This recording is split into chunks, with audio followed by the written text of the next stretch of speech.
of the Stover boys and girls basketball tournaments. This broadcast is brought to you by the Lake Area Eagle Stops, Carpenter Gunther Lumber Company in downtown Versailles, the Osage Beach Hy-Vee, Citizens Farmers Bank in Stover, America's Sun Control, Jason Blankenship CPA, the Ranch House Coffee Shop in Stover, Emmy's a Boutique in downtown Versailles, Central Ozarks Medical Center, the Shed Batting Cages, Barbering by Drum, Stover Milling Company, GT Brothers Automotive in Eldon, Citizens Bank of Eldon in Versailles, DeGraff and Reed Heating and Cooling, Bright Printing and Promotional Advertising, Vera Cruz in Versailles and Vera Cruz Jr. in Stover, HD Forest Products, the Morgan County Health Center in Versailles, the Kidwell Garber Funeral Homes of Versailles and Laurel, Versailles Total Fitness, Roland Sullivan Wealth Management, Big O Tires, Baxter's Lakeside Grill, and S&S Auto and Cycle. Now coverage of the Stover Basketball Tournament on MoSportsZone.com and KS95.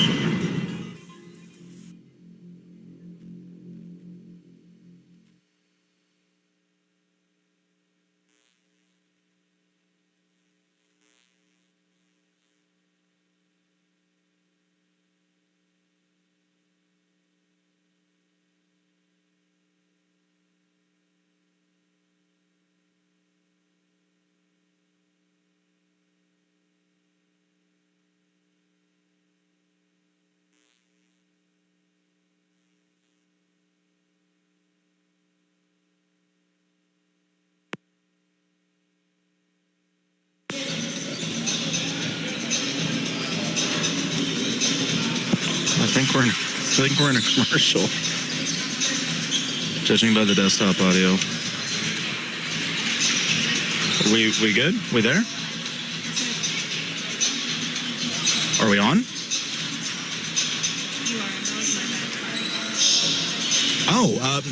Good evening, everyone. Welcome to tonight's presentation of KS95 Sports, live at the Stover Tournament back in the Dome. It is the 31st.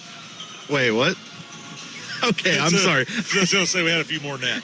This is right. I'm laughing at this. The 70th annual boys and the 31st 31st annual girls tournament. That's a Mike Merritt thing. Yeah, wherever Mike Merritt's at listening right now.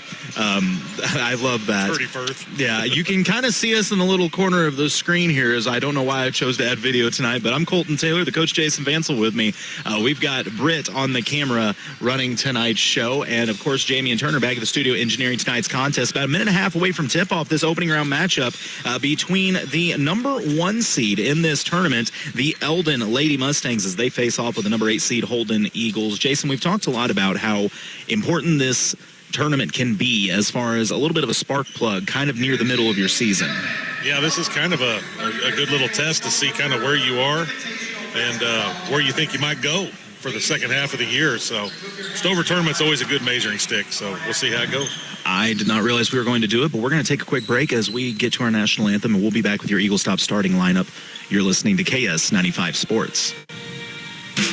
Building season is here and a great time to visit Martin Meadow for the next agricultural, residential, or commercial project on your list. Trusted throughout the heartland, they continue offering only the top quality products in the industry, which ensures beauty and durability for years to come. When in need of a post frame or a stud frame building, you can depend on the dedicated professional staff to help you get your job moving forward. Call 573-378-4050 and speak with a professional today. That's 573-378-4050 or check us out online at martinmeadow.com. Hey, Missouri, when you're looking for a reliable pit stop, look no further than Eagle Stop. Family owned with over 50 locations. Whether you're gassing up or grabbing snacks, you'll always get a clean, consistent, and quality experience. And you're going to want to reward yourself with snacks, drinks, and fuel discounts. Download their brand new app today. Earn points with every purchase. Eagle Stop, where your journey is their passion. Stop by today and see why they're Missouri's favorite. Hey guys, Colton Taylor here. When it comes to my hair and beard, there's only one man that I trust, and that's Barbering by Brock in Stover. Whether you're after a straight shave, quick trim, or a full-blown haircut, Brock's the guy to go see. Located right off Highway 52 in Stover, next to Vera Cruz Jr. You can give him a call at 573-539-5113, and be sure to follow him on Facebook, Snapchat, and Instagram. That's Barbering by Brock in Stover. We're back here in our Eagle Stop pregame show, getting ready to meet our starting lineups in this Martin Meadow broadcast. First for the Holden Eagles, starting for the Lady Eagles, it's going to be number 1, Adeline Campbell. She is a junior. She is a junior. Number 12, that is Audrey Enneking, also a junior. Number 13, that is Ariana Johnson, a junior. Number 20, Lillian Carver. She is a senior. And rounding out the starting lineup for the Eagles of Holden, number 44, Isabella Haggard, just a sophomore. Starting for the Eldon Lady Mustangs, going to be number 2, Mackenzie Ward, the junior. Number 3, Allie Bird, a sophomore. Number 5, Caden Davis, a sophomore. Number 14, Briley Dial, a sophomore. And number 22, Corin Davis, a senior. Of course, the Eldon ladies under head coach Isaiah Ryan, assisted by Brent Kell and Galen Hayes. These are your Eagle Stop starting lineups. Thanks to Eagle Stop, our pregame sponsor on tonight's broadcast. We're going to go ahead and jump into our Carpenter Gunther Lumber Company first quarter of action. Jason, it's just about time to get this tournament underway. I'm excited, man. Yeah, this is always fun, man. I love this time of year. It's a little bit warmer than normal. Normally we're dodging snow, but yeah, this is always fun. Lots of basketball, lots of good food. Here at the 31st annual. 31st. I'm sending Mike a message right now about it. That's just beautiful.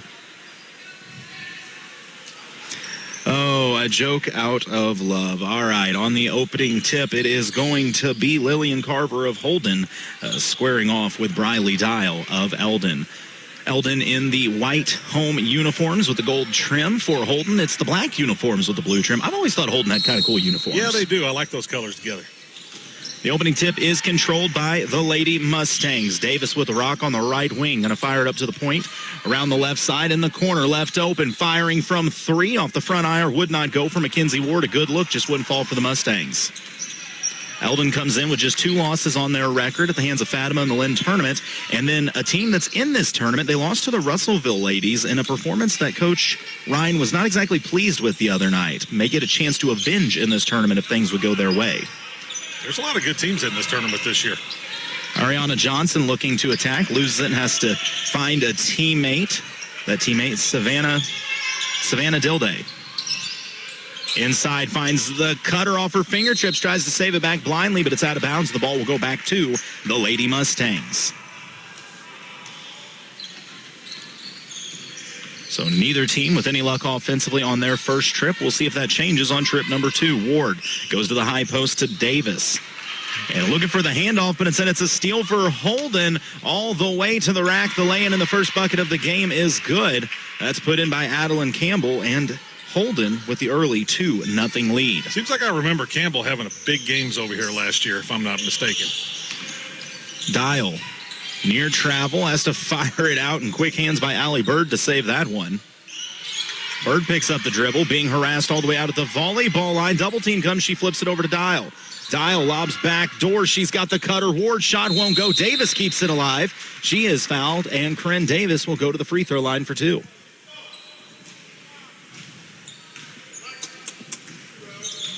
I can't tell if Britt's tired or in a bad mood, and I'm scared either way. Probably both. Probably both. That's fair. Davis's first free throw just rolled off the right iron, popped out to the left.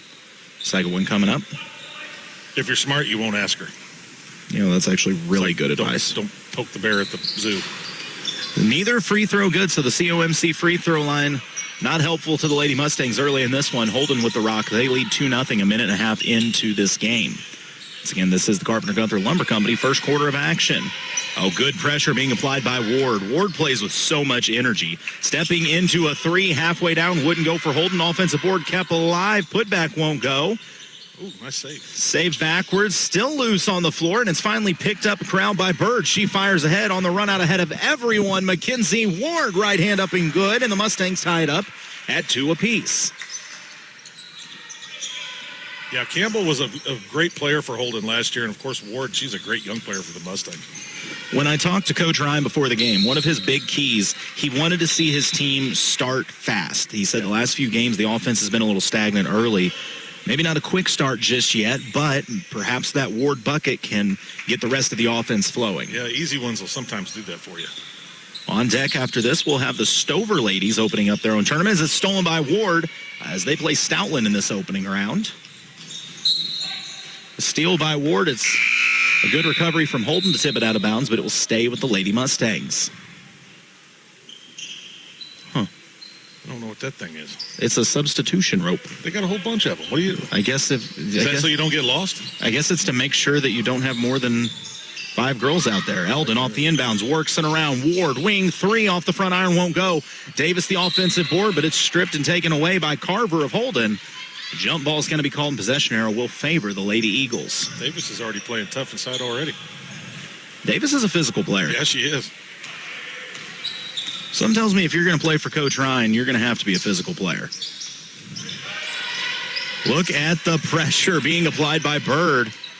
Screen is set to free up space for Holden. They go to the right wing. On the attack is Campbell. She goes short corner. Nothing there, though. Good defense being played by the Lady Mustangs. Campbell going to back it all the way out, and Ward out there defensively. They try to screen Ward off. It's a switch. Dial picks her up. Now out to the left wing. This has been about a 20-second possession. Holden just now inside the three-point line, and the ball winds up on the floor. Mustangs diving for it. It's still loose. Finally picked up by Holden. Runner, middle of the lane is good. A broken play kind of winds up a positive for the Lady Eagles as they regain the lead 4-2. Yeah, when that ball's on the floor, you just got to dive on it. Take it from them. Dial thought about stepping into the 3 instead. Good post position from Davis. Shot too strong, though. Dial keeps it alive. Flips it out to the wing. 3 lined up off the front iron. Wouldn't go. Long rebound tracked down by Holden. Ariana Johnson ran that one down and was immediately caught in a trap on the sideline. And seeing that, Coach Shank's going to burn the timeout. Wait to see if it's a 30 or a full. It is just a 30, so we'll hold it here. So first game of the tournament on a Monday night. I think you could argue both these teams a little cold to start, but I think that's kind of to be expected on a Monday. It's a little bit, cold start, no school, no routine, and you're in a dome, and you're not used to shooting in domes. So kind of a little mixture of things there.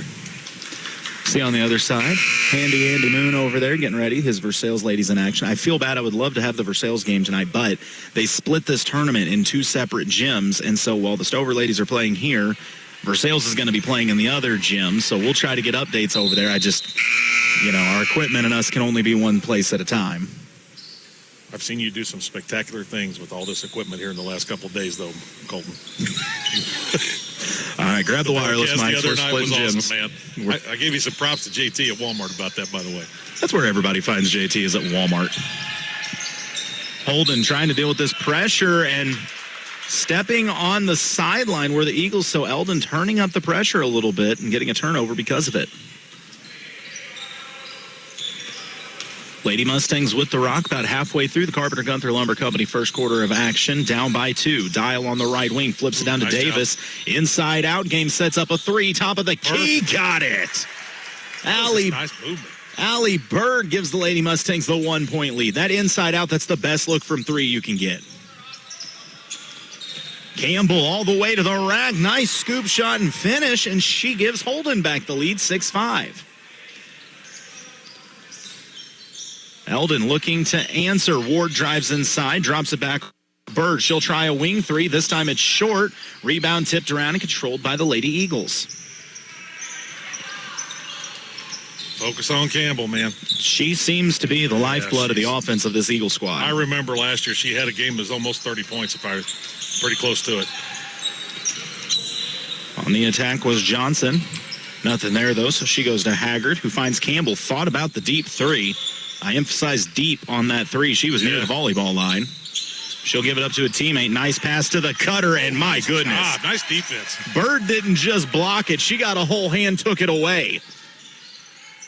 On the fast break, they go back to Bird. She'll try the wing 3 off the front iron. Eldon's been short on a lot of shots. Yeah. It's like the legs aren't quite there right now. It's weird. You usually see that at the end of the game. Sometimes I think you almost got to get running up and down the court to loosen them up and find your range. Yeah, you got to everything's just so out of whack right now with Christmas break ending. Inside is Johnson for Holden. Back out to the corner. Campbell set shot for three. She's got it.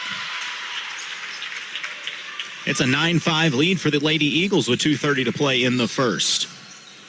Ward on the left wing. Goes to Bird at the top of the key. Or excuse me, that was Dial. Bird now has it and goes to Ward. Ward over to Dial on the left wing. Those threes are there. Holden really worried about the paint defense, but a wing three up and good. Allie Bird. It's getting hot. You can make up some ground in a hurry if you're going to start splashing home wing threes like that. You can. Eldon cuts it back to one with 2:10 to play. Campbell out on the right wing. Tries to turn the corner. It's taken away. She dishes it off for a corner three, and Holden's got another. Oh, they got two, it looks like. They called that a long two? Yeah, gave them a two. Well, the scoreboard still shows. Yeah, I think they went with three. Ref called two. Pointed down, 2 fingers. Well, I'm going to hold it here till they adjust. Somebody in Okay, the they crowd changed it pointed to out. 11. They get it. Eldon on offense. They try a three off the front iron. Won't go. Fight for the board, and Holden has it. Lead is at 3. Lady Eagles with the rock. 1:30 to play in the first. Right wing, squaring up. Couple jab steps, nothing there. Using the screen, trying to turn the corner. They go to Johnson at the top of the key. She works to Campbell. Hit a corner three there just a few minutes ago. Instead, she'll try to drive. Steps to a mid-range. It's blocked again by Dial. 2 early blocks by Dial. Yeah, those are some big defensive plays right there. Ward goes over to Bird. She wants another wing three. She'll get another wing three. Ties it up at 11 apiece. Is that her third three of the first quarter? Three. Goodness. Allie Bird coming out hot-handed in the first. Living up to the name Bird, man. Larry would be proud. Maybe that's why she wears 3. I don't know. Oh, and she strips this one. Excuse me, that's Ward with the strip, but a late whistle. Oh, that looked good. You see Mackenzie Ward looking back like, wait, what? Yeah. Coach Ryan was right there. He doesn't believe it either. I thought that looked clean. She does a good job of hiding her emotions in her face, doesn't she? Much like Britt. Yeah.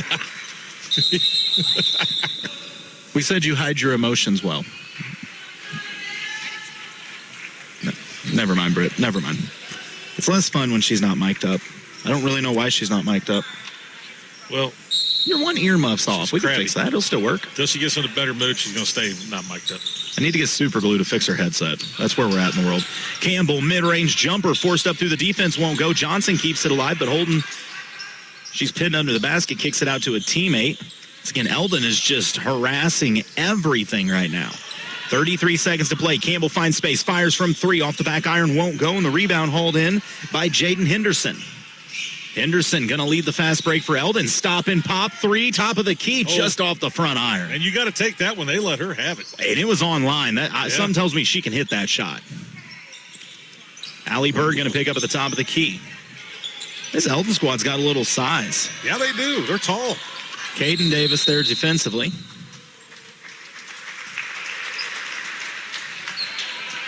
What was the call?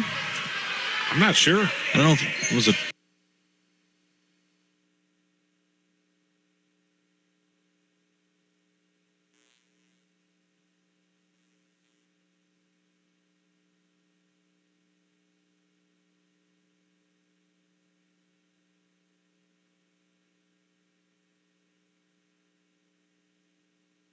Whoa, Central Ozarks Medical Center, your health, our mission. This winter, support those in need who may need a warm winter coat this season. It's the Central Ozarks Medical Center's Winter Coat Drive. Please donate any new, gently used, or freshly laundered jacket, coat, gloves, hats, scarves, or any other winter wear. If you or your family member need one of these items, simply stop by any location and grab something off the rack. You'll find COMC locations in Camdenton on North Business Route 5, Osage Beach at 3870 Columbia Avenue, Richland at 304 West Washington Avenue, in Eldon at 407 East 15th Street, the Lori location at 401 North Main Street, and the Hy-Vee location in Osage Beach. Share the warmth. One coat, one community with Central Ozarks Medical Center. COMC, the healthy place to be.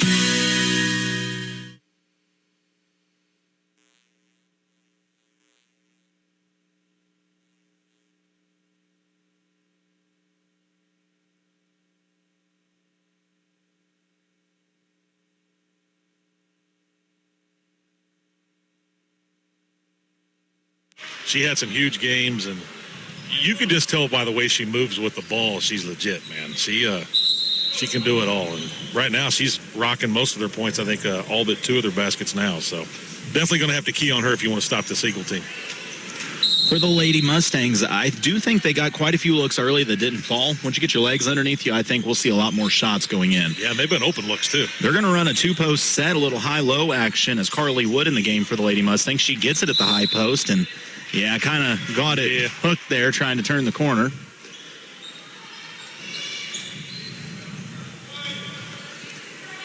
So Holden will go back to work. Tie ball game at 11 apiece. Once again, this is the 1-8 matchup in the opening round of the Stover tournament. The 31st edition of this for the ladies. Tomorrow we'll get the 70th edition underway for the guys.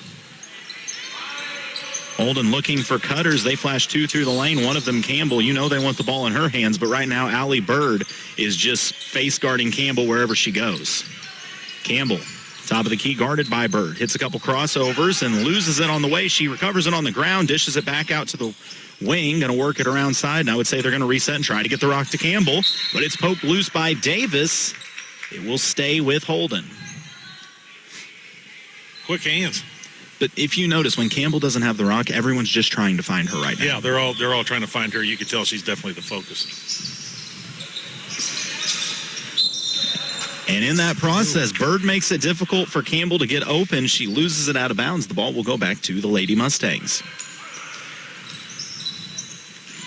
Eldon going back to work, trying to regain the lead. High post, low post action, looking for Davis. It's tipped back and recovered by Zacher.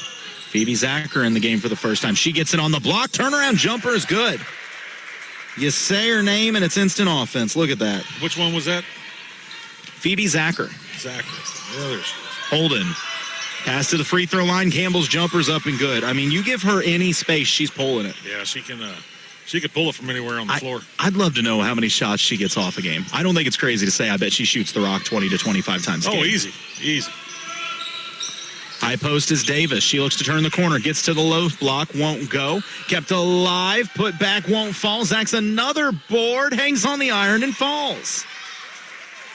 Phoebe Zacher checks into the game, and she's got 2 quick ones.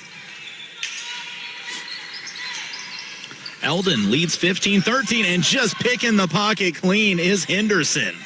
Jaden Henderson just took over the dribble from the guard and said, this is mine now.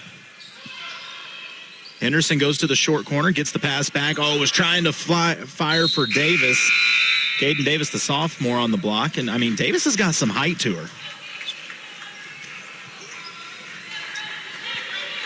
Sorry, that's Carly Wood. I've been saying the wrong name. Good call. Oh, you don't have to whisper that. When I say the wrong name, let me know. I was using etiquette.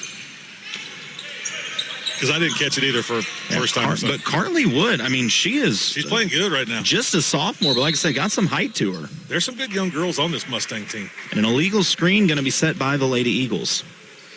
You get the feeling that Eldon is about to go on a run and put a little space in this thing. You can feel it.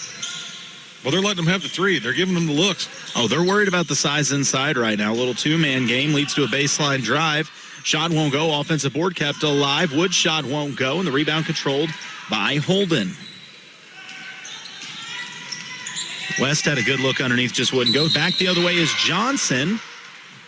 Oh. But they wave off the shot. Is there some sort of illegal? Oh, yeah. Yeah, if you have to grab the other girl to create space for your teammate to drive. But it's not legal. It's one of those, if you don't get caught, though, it's a great play. Yeah.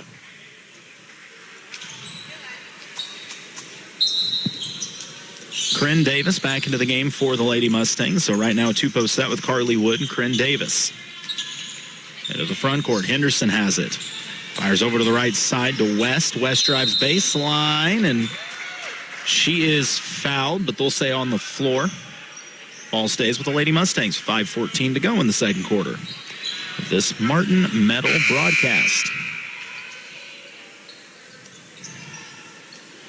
Mackenzie Ward and Caden Davis will check back in. In my defense, if I say Davis enough, there's 2 of them on this roster. I'm bound to be right sometimes.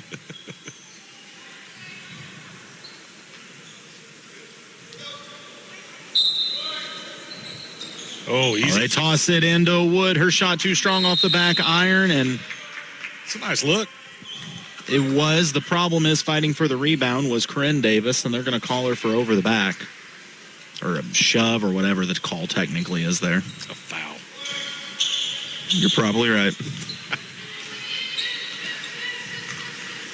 So Holden down by 2, 15-13 is the score. 5 minutes to play in the second quarter. Campbell has it knocked loose. Quick hands from West. I like this little battle between her and Ward. Yeah, two great athletes here. Mackenzie Ward, good luck turning the corner on that girl. Yeah. She is quick. She's a bulldog, man. She can get all over you. And even there, she showed help defense, nearly got the steal. Holden able to corral it. Campbell going to try to find a way to get open. She does so. And staring back at her, once again, Mackenzie Ward. She's been on her the whole game, so it's an assignment she has drawn for this game, for sure. Campbell going to try to find some driving space, but Ward is waiting on her. They bring a screen, drive, step back, dish to the corner. That is a travel. Yeah, you can tell that this Mustang defense is focusing on Campbell. And they are corralling her at every turn in the road and forcing the ball out of her hands. Mackenzie has figured something out because you could see that time Campbell was unable to get any space and kind of got this little look after the step back like, I just need to give the ball up. Yeah, and once she passes it, it seems like things get a little easier for the Mustangs once Campbell has the ball out of her hands. So Mackenzie Ward going to run the point again. Goes to the left wing.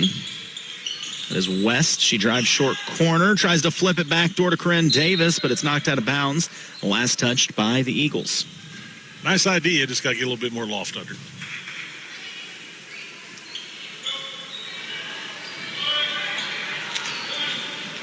Caden Davis, the trigger man on the inbounds. Lops it into Corinne. That is Dial out on the left wing, looking for a cutter.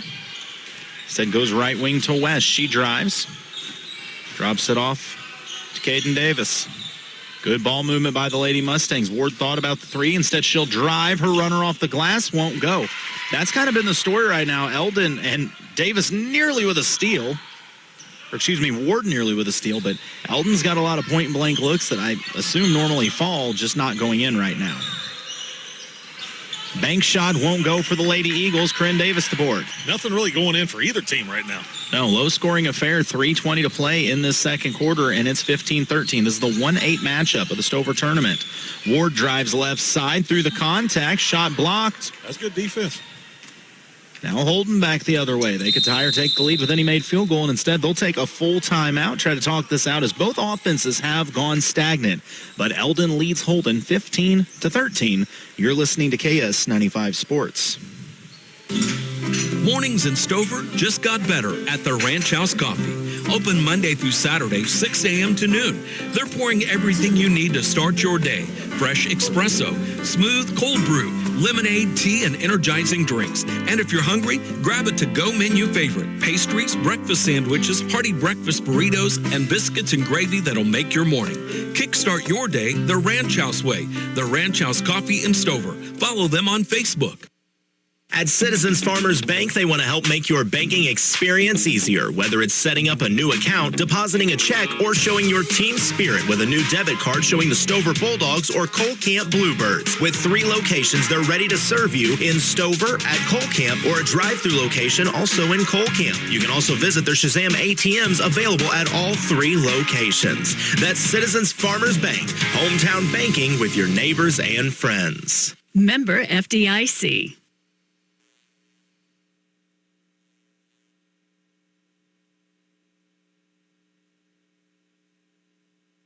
As I said, both offenses have really gone stagnant in this one. Yeah, we got a total of 6 points scored between both teams in this entire quarter.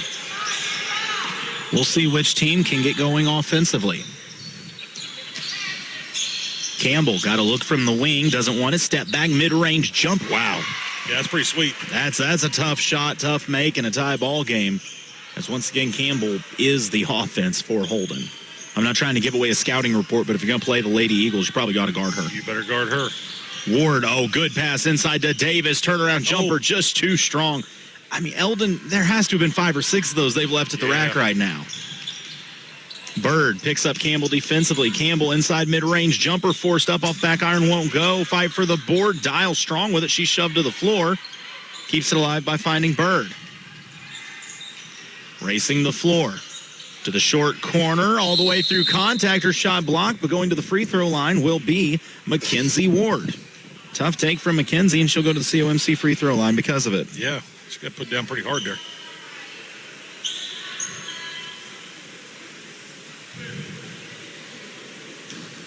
No, Eldon's got to hit something, but I also feel like Campbell looks like she's about to go off too. First free throw is good. I don't disagree. I do think Eldon does a good job guarding her, but a scorer is a scorer. She got a nice little step back.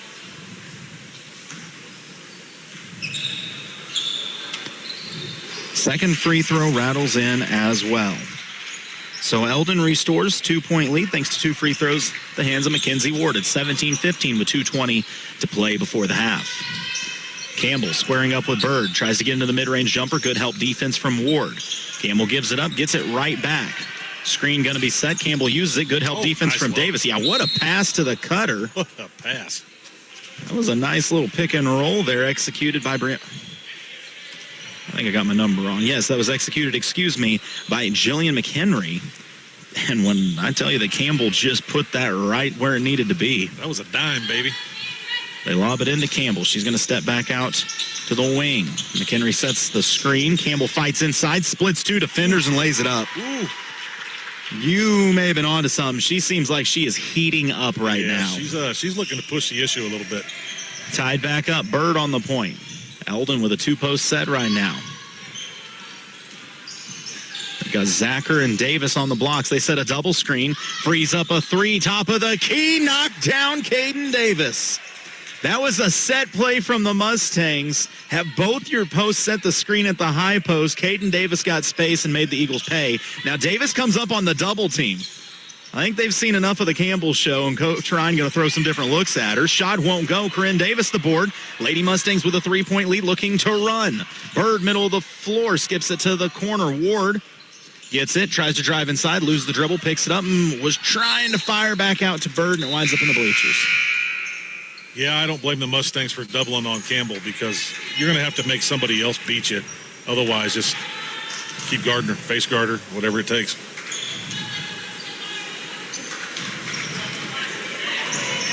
So Campbell on the point. 1:05 to play in the first half. 3-point game. Campbell, pressured by Davis, fires to the corner. 3 on the way, won't go. Corinne Davis, another board. And What we call? I don't know. The official's going to talk things over after the rebound.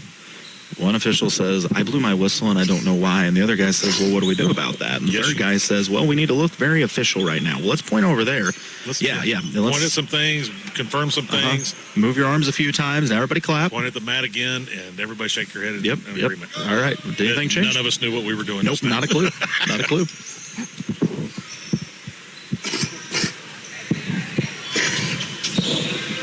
You can always just cut that.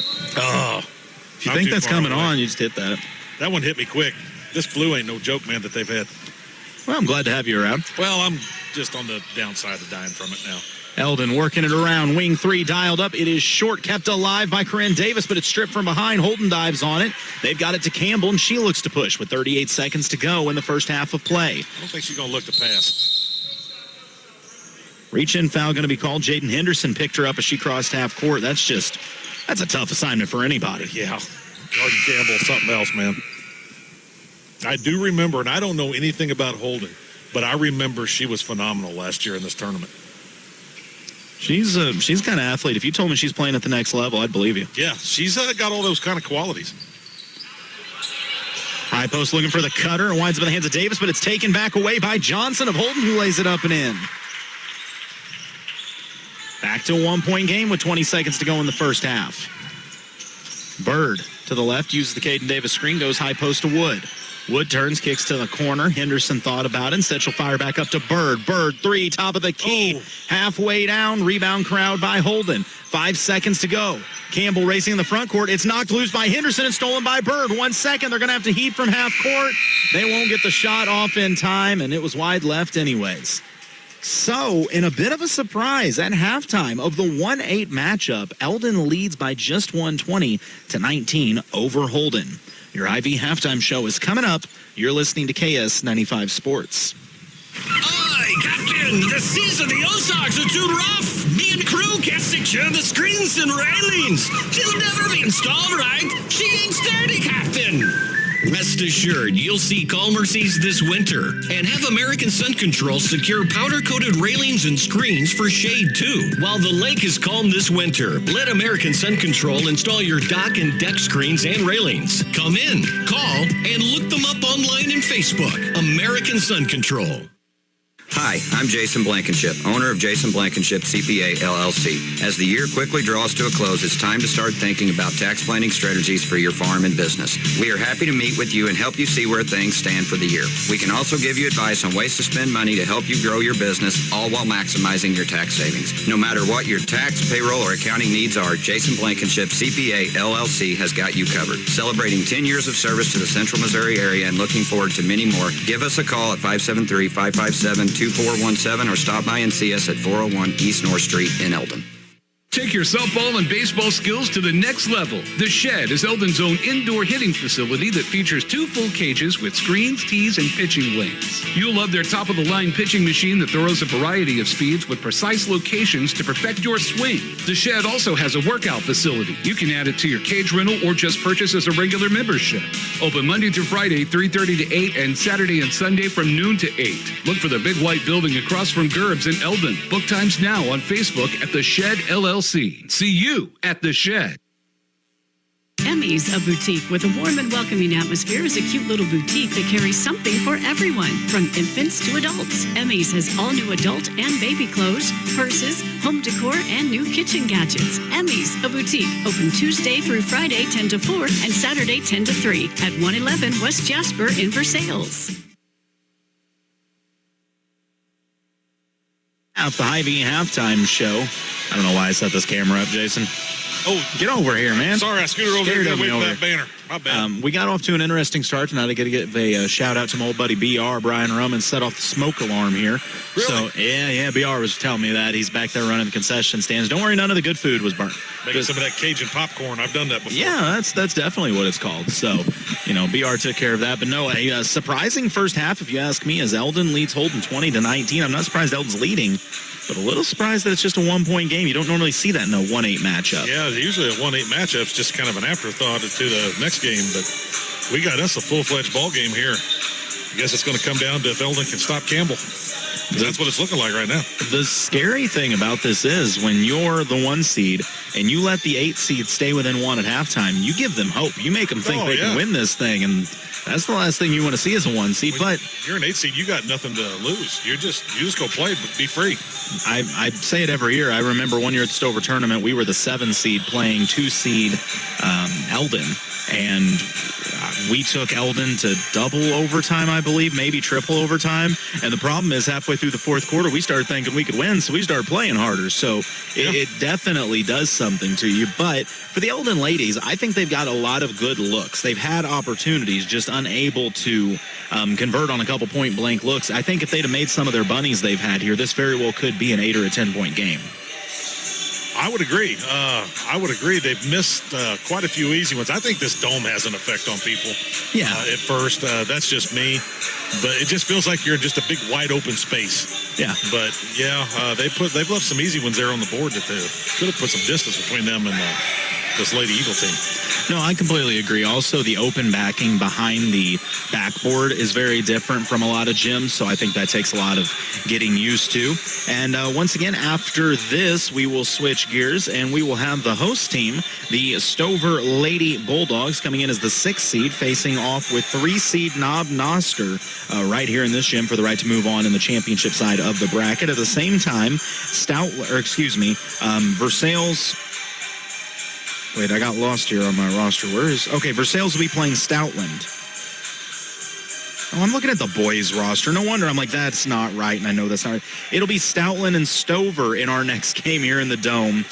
That is the 4-5 matchup, Stoutland the 4, Stover the 5. And while that is going on, it'll be Versailles and Knob over in the old school gym, the one that I played in. The loud gym. I like that gym. The wooden bleachers. Yeah, it's a great. I like the floor. I like the whole. As I've gotten older, though, when it gets loud in there, my Lord, it echoes. You know the stage in that gym? So I remember the one year for me at the Bulldogs, Coach Ollison was our coach. We didn't have jamborees back then. We had the black and orange game, whatever you wanted to call it. And in that matchup, I remember Coach telling us he wanted to see us hustle after loose balls. So for a quarter, he put in a rule that there was no out of bounds. If that ball goes out of bounds, you go after it. You want to see entertainment. Watch a group of high school kids, when that basketball hits that stage, just straight diving onto the stage, sliding like penguins after it. The scorekeepers are terrified. We're taking out papers and cups and everything else.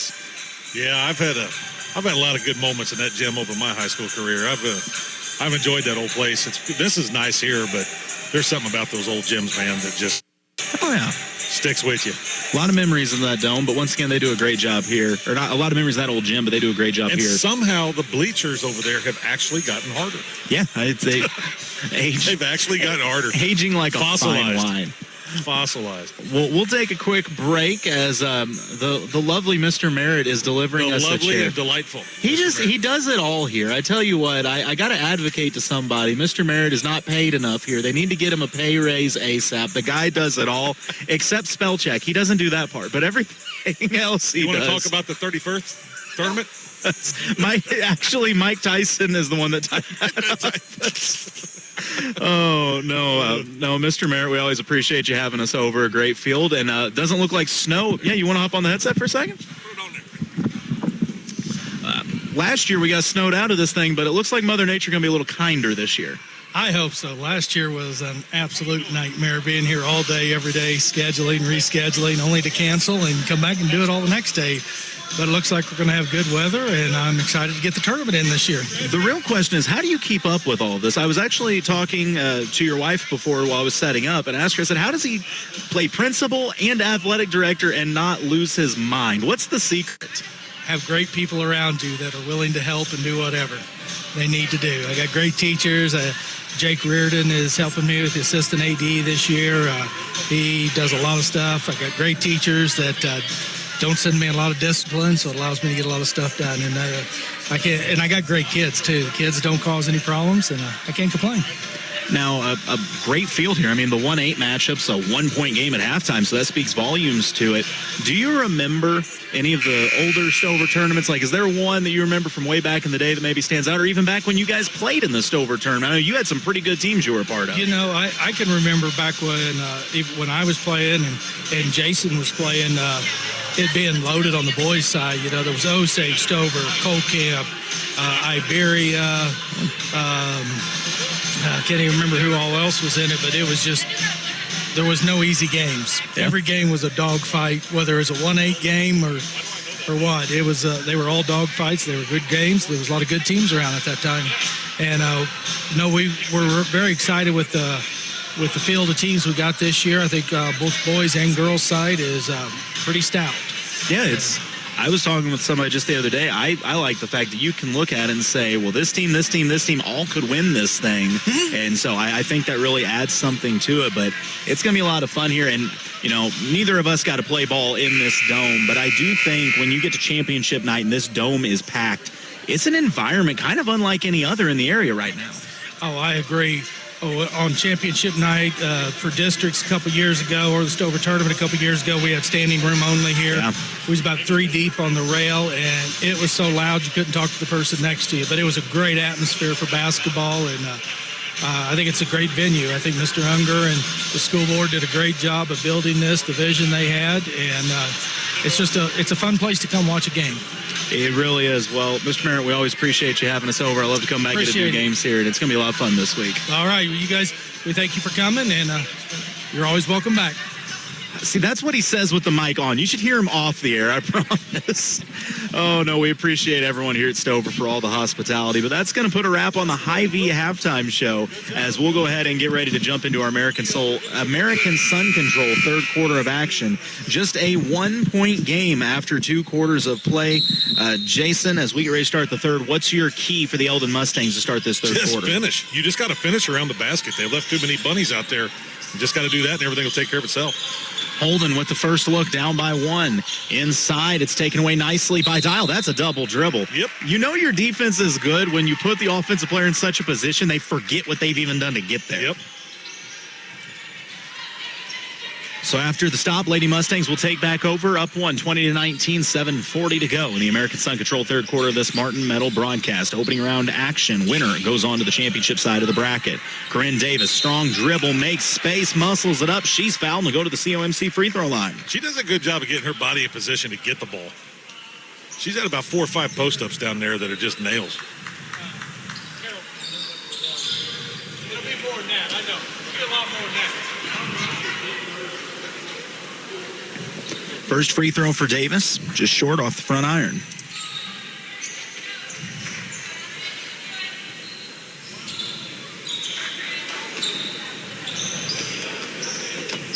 Second free throw for Davis. Halfway out, hangs up on the iron. Oh, it's stripped, nice though. strip. Caden Davis with it, but then it's restolen by Campbell.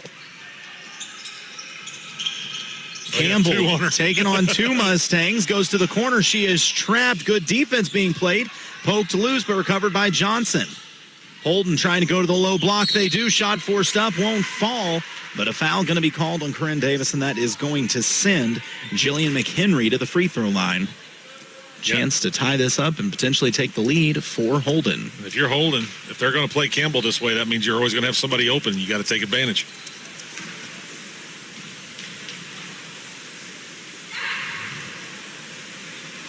First free throw is off the mark. If you are a fan of defense, this is the game for you. If you're a fan of offense, try again later. Check back in.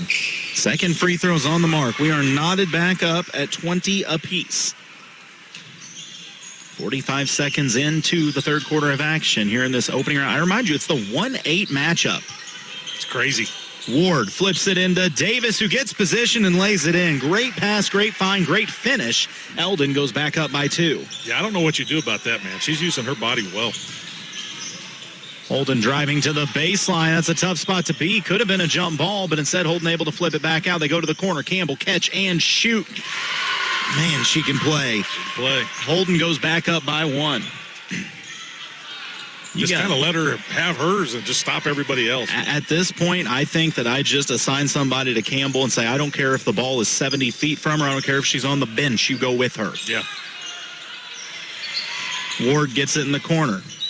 Looks to drive, goes back to Bird at the top of the key, fires Corinne Davis on the block, back out to Ward. Good look, wing 3 off the front iron, won't go. Bird, the offensive board, was trying to get it to Dial on the baseline, but it's knocked out of bounds, last touched by the Lady Eagles. Caden Davis will be the trigger man for the Lady Mustangs. I think the referee's got a cough as well. We're all struggling today. Man, it's everywhere. Inbounds to Dial at the top of the key. Was trying to get it to Davis. It's knocked loose. Recovered by Dial. Working around the outside. Wing 3 dialed up. Wouldn't go for Bird. Corinne Davis gets the board, and they're going to call a push-off on her. That was Mr. Merritt's interview at halftime, by the way. Oh, he's so well-spoken. Such a nice guy. He's potty trained and housebroken, so yeah, he's doing pretty good. Did you know he once broke a backboard? Well, yeah, but he had to jump off a stool to do it. Nobody was there to see it. I will say that. I was told it was on a weekend when no one was in the gym, but we do know that it ended up broke. 8-foot basketball goals are easy to hang on. Oh, near turnover from Holden. It's tipped again. They get it back at the high post. Eldon really flying around on defense, forcing the double dribble. They'll get the ball back, trailing by 1. Yeah, you just don't get the sense that if you're not named Campbell for Holden, you struggle a little bit to kind of keep track of the ball when you're dribbling, and Man, somebody's got to step up for that Eagle team to help Campbell out. And Coach Shanks, I believe, recognizes that as he's going to take the timeout. We'll take a quick one as well. 23-22, Holden leads Eldon. You're listening to KS95 Sports.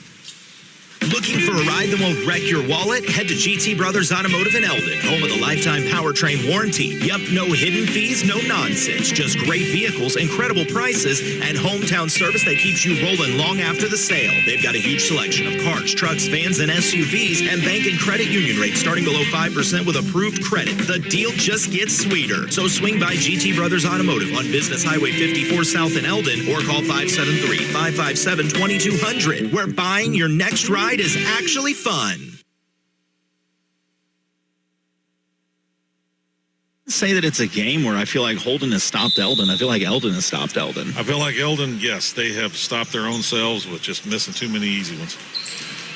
Eldon back on offense. Ooh, Holden trying to apply a trap at half court. Eldon handles it. They fire low. Nice Great look. passing as Caden Davis gets the lay-in on the backside. Nice find from Mackenzie Ward, and the Lady Mustangs go back up by 1. Back the other way. I'm just going to say it. Find Campbell. Find Campbell.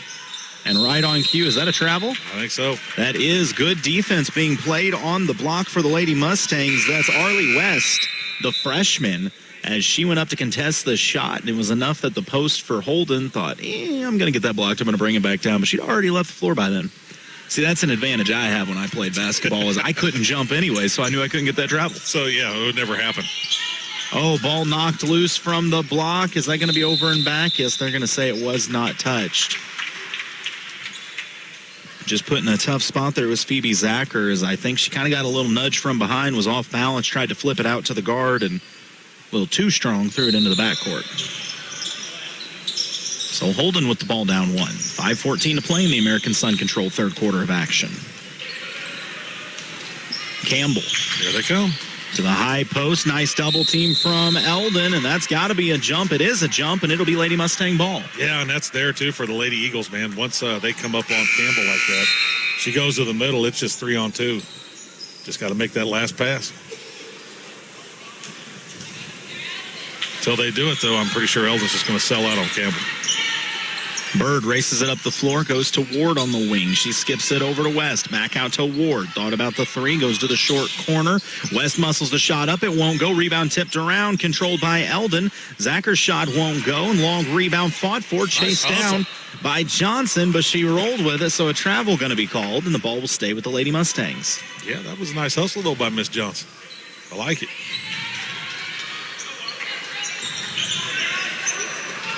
Eldon on the inbounds. Skip pass. Bird, wing 3 off the back iron, wouldn't go. Near offensive rebound. Definitely a foul, though. That was a foul. That was a good foul, too. Yeah, Caden Davis got her money's worth. We call that a Vansel foul around here. That was a good one. Not as much as the girl that fouled Anna Crane the other day. Now, that was a better one. That was about 4 fouls. That was a mugging. That was a... Yeah, that was a felony charge, that was actually. An assault charge. Felonious assault. But the fact that Anna just got up like it was nothing and was back in the fourth quarter. I could feel the heat coming off her eyes sitting there when you were talking to her. Ooh, a shot blocked by West, but they're going to say she got some body, and that'll be 2 free throws now on the other side coming up for Ariana Johnson. You got to have a Culpepper. Somebody send a picture of her face today. I bet that thing is black. I would say, I mean, it was black and purple when she came up to talk, so I'm sure it was. Johnson's first free throw off the front iron, so the lead stays at 1 for Eldon. Holden got to find some scoring from somebody other than Campbell. See Coach Ryan a little frustrated down there. I think the Eldon offense is not exactly what he was expecting tonight, as we're knotted up at 24 apiece. Bird races ahead, fires to Ward, back to West. They go down the block to Davis. Turnaround jumper, that's Wood, as her turnaround jumper won't go. Rebound controlled by Holden. See when the double comes here. Campbell out on the wing. Gets inside, jump step, contested shot, doesn't matter. She's got the bucket, and Holden's got a 2-point lead halfway through the American Sun-controlled third quarter. Just give her a piece of a screen. She's gone. West to Wood. Defense was waiting. It's kicked back out to Ward. McKenzie drives baseline, takes the contact. Shot hangs up on the iron and won't go. I mean, Eldon just looks uncomfortable now, and Campbell was trying the cross-court pass And it winds up in the weight room under the bleachers. I'm still confident that Campbell can probably make that, though. I think so. She's a stud, man. I don't care what. How many has she got? 18. That's a pretty solid outing, and we've still got a quarter and a half to play. Bird out on the corner, drives, gets inside, dishes it out. Ward quickly to the top of the key to Henderson. Henderson gives it off to Davis. Caden Davis goes baseline, splits the defense. That's tough. She, literally dropped her head, got to hip height, split 2 defenders, and laid it up and in to tie this game up at 26 apiece. Good pressure from Davis. High post, it's stripped, and it's stolen. Wood with the ball. Needs to find a guard. And does so by finding Mackenzie Ward. Mackenzie races into the front court. Her little floater up and in. Nice take. Eldon regains the lead, 28-26. This has been an absolute battle between these two teams in the 1-8 matchup. If this is a sign of what's to come with all the games, this is a great sign. Holden looking for their answer. 2:45 to play in the first. Shot blocked by Wood. Blocks the shot, gets the board, and finds Bird. Bird, middle of the lane, dishes to the corner to Davis. Davis drives inside, splits the defense. Shot too strong, gets her own miss, and she's fouled on the putback. I like the way Davis is playing right now. She's doing a lot. Just a sophomore, but you can tell she's got that little buzzer in her head that says, hey, it's time for me to go get a bucket. She's a great player.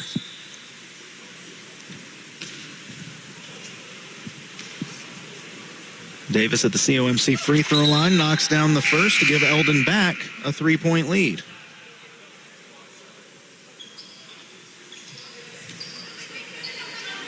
Second free throw coming up after substitutions here.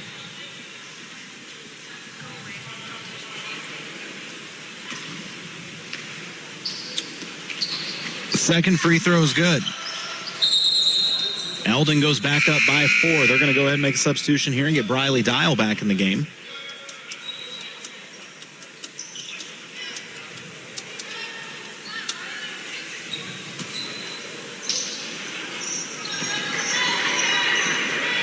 So Holden with the rock, down by 4. Oh, it's stripped, recovered. Campbell with it, and they are pressuring her all the way out past the volleyball line. Bird working hard on her. What a find underneath. Shot fake and finish laid up and in by Enneking. Back to a 2-point game. But, Campbell being harassed like that still finds the open player. Yeah, there's going to be somebody open. Wood on the block. Her turnaround jumper partially blocked. Comes off the front iron, and the rebound in the hands of Holden. Campbell with it, looking for the tie or the lead. Under 2 minutes to play in the third. There it is. Out on the corner, Eldon just flying around right now, going to the block, muscling the shot up. It won't go. Dial has the board. Racing the other way is Bird, middle of the floor. Looking on the outside, finds Mackenzie Ward. Set shot from 3 off the front iron. Won't go. Fight for the board. And I like the hustle, but they're going to get Jaden Henderson for over the back. Ball will go back to the Lady Eagles.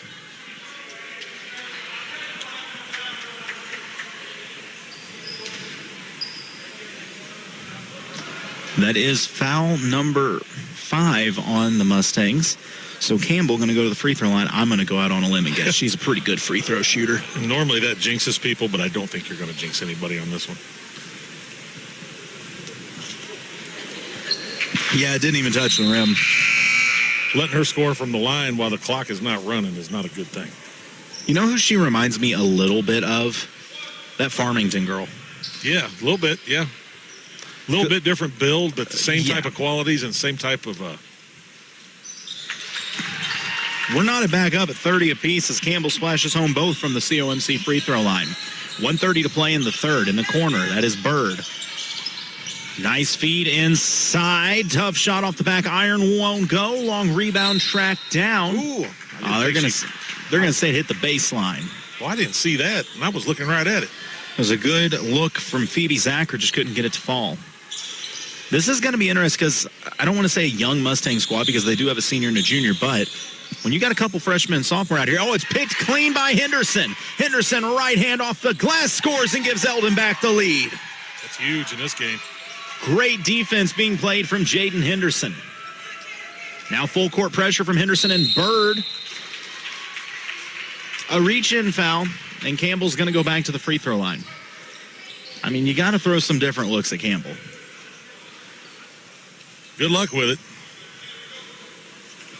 Should have known Campbell was going to be a bucket when I realized she has both ankles taped and the ankle braces on them. Yeah, that usually means you got a dog walking in the gym, man.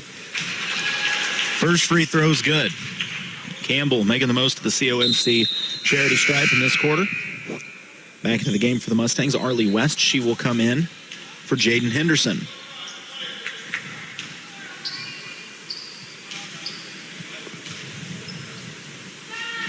Second free throw from Campbell. Oh, my goodness, she can miss.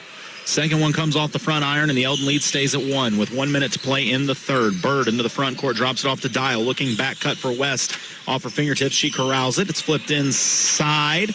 Double team comes, but it's thrown back out, tipped around, and winds up at the hands of Ward.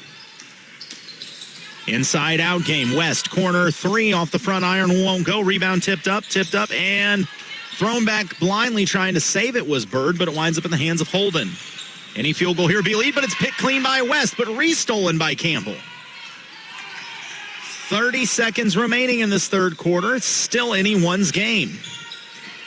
Campbell is bound to take it. Oh, the only thing that stopped Campbell was a wet spot on the floor. Hey, how you gonna lie, man? I thought that was still pretty cool. Going down and still made the pass. Yeah, she still was finding someone open. If it was half a second sooner, it would have counted. That girl could play. Campbell going to check out of the game because the only way she's going to get a breather is these last 25 seconds of the quarter while your team's on defense. That's it. That's all you're getting. And if you get a stop, I promise she's coming back in for offense. West in the corner for the Lady Mustangs. Trying to make a little space, pivots out, needs help, finds Caden Davis the free throw line, skips it over. Mackenzie Ward, good look from 3, good result. Yeah, that looked good. That looked clean all the way, and Eldon's restored a 4-point lead with 6 seconds to go. No Campbell on the floor for Holden, so now you can guard everybody else. They fire to the block. It's knocked loose, but a reach-in foul going to go on Mackenzie Ward. That was probably the last thing you wanted to do. With 1.7 left, yeah. So COMC free throws coming up for Holden at the charity stripe. That is going to be Lillian Carver, the senior. Is 4 about the biggest lead either team's had? Yes. Carver at the line. I hear all Carvers are great athletes. First free throw off the mark. You're poking the bear, Colton. Now, you got to question the strength of their knee. But outside of that. Am I wrong, Britt? Wow. Second free throw draws nothing. Did you or did you not mess up your knee? She fell on a wet spot over at Tipton, I think, and blew her knee out. Yeah, she crossed over so hard. It's a full court heave, half court heave, excuse me.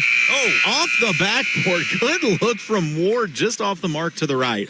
So we've played 3, and Eldon leads Holden 35-31 in this 1-8 matchup at the Stover Tournament. You're listening to KS95 Sports. Some of the best conversations happen lakeside when the food is incredible and the view does the talking. At Baxter's Lakeside Grill, savor thoughtfully prepared dishes shared with people who matter the most. Whether it's a lunch with coworkers or a sunset dinner with friends, Baxter's turns a meal into a memory. Slow down and enjoy perfectly prepared food with a view that stays with you long after the last bite. It's all waiting for you at Baxter's Lakeside Grill on Bagnell Dam Boulevard in Lake Ozark. With a Citizens Bank debit card, you'll never have to wonder if your check will be accepted. Hi, this is Ryan Pryor from Citizens Bank of Eldon and Versailles. You can use your card anywhere a MasterCard debit card is accepted. To make purchases at your favorite merchant, get cash in an ATM, or to make a purchase online. Your purchases will be deducted from your checking account and will appear on your monthly statement. Ask for an application. Member FDIC. A hometown bank, a hometown friend. TV screens, computer screens, iPhone screens, whatever screens you happen to have. Going into the fourth quarter in this 1-8 match, this is just a 4-point game, as it has essentially been Eldon versus Campbell. Pretty much. I mean, I've got nothing but respect for this young lady, Adeline Campbell, the senior for Holden. If you're a college looking to add somebody to your roster, give Campbell a call. She's a bucket. Here we go. Fourth quarter underway. Eldon starts this Jason Blankenship CPA fourth quarter with a 4-point lead, 35 31. Holden with the first possession. Campbell is back in the game. She got that long 25-second break to end the quarter. And a double dribble going to be called on Holden. Good defense by the Lady Mustangs. I don't think defense has been the problem for Eldon. I think offense has. That has been totally their problem right there. Just nothing consistent so far. So Eldon back on offense. Bird with the rock. Fires over to Henderson, going to the block. Turnaround jumper off the glass and kissed in. Nice little turnaround move from Phoebe Zacher. And the lead now, the biggest of the game for Eldon, at 6. Now, these first 3 minutes could be huge. If Eldon could get this to double digits, I'm not saying it closes the door, but you feel pretty good about it. Yeah, as close as it's been, just right now feels like a big lead. Great defense from Henderson as the shots forced up won't go, but an offensive rebound given up. It won't go either. Zacher the board. She gives it up to Caden Davis, who looks to run on the right side. All the way to the rack through the contact. Counting the foul. Nice job of finishing. Caden Davis with a strong take establishes an 8-point lead and could make it 9 at the COMC free throw line.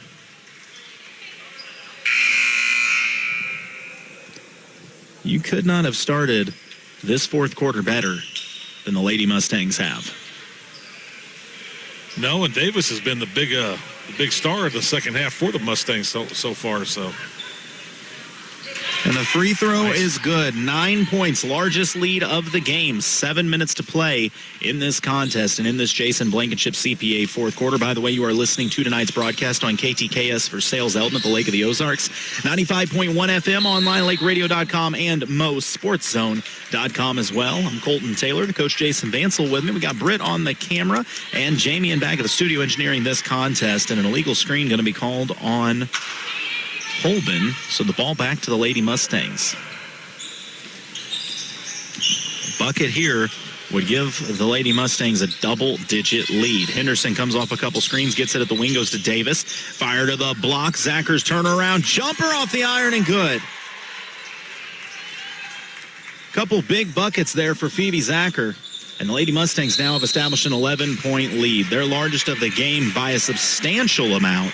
And a timeout going to be called by the Holden bench. It's a full, so we'll take the break as well. Eldon by 11, 6:34 to play. You're listening to KS95 Sports. Family owned since 1915, Stover Milling Company is ready to serve you. As a Purina dealer, they specialize in feed and liquid feed. Stover Milling also offers custom beef cattle ration balancing.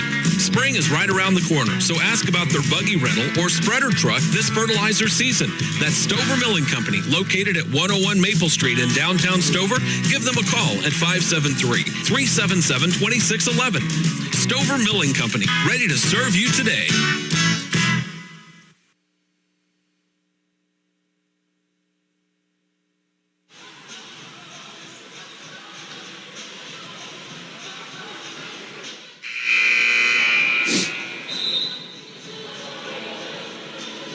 I know I'm an adult because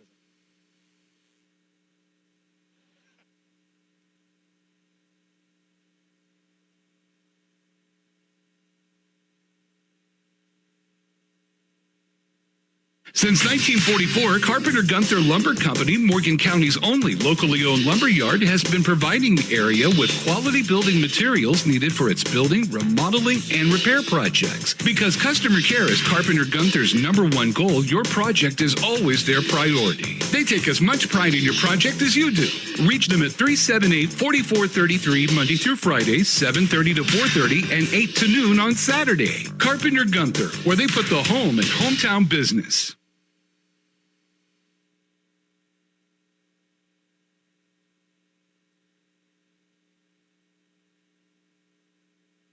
Point. In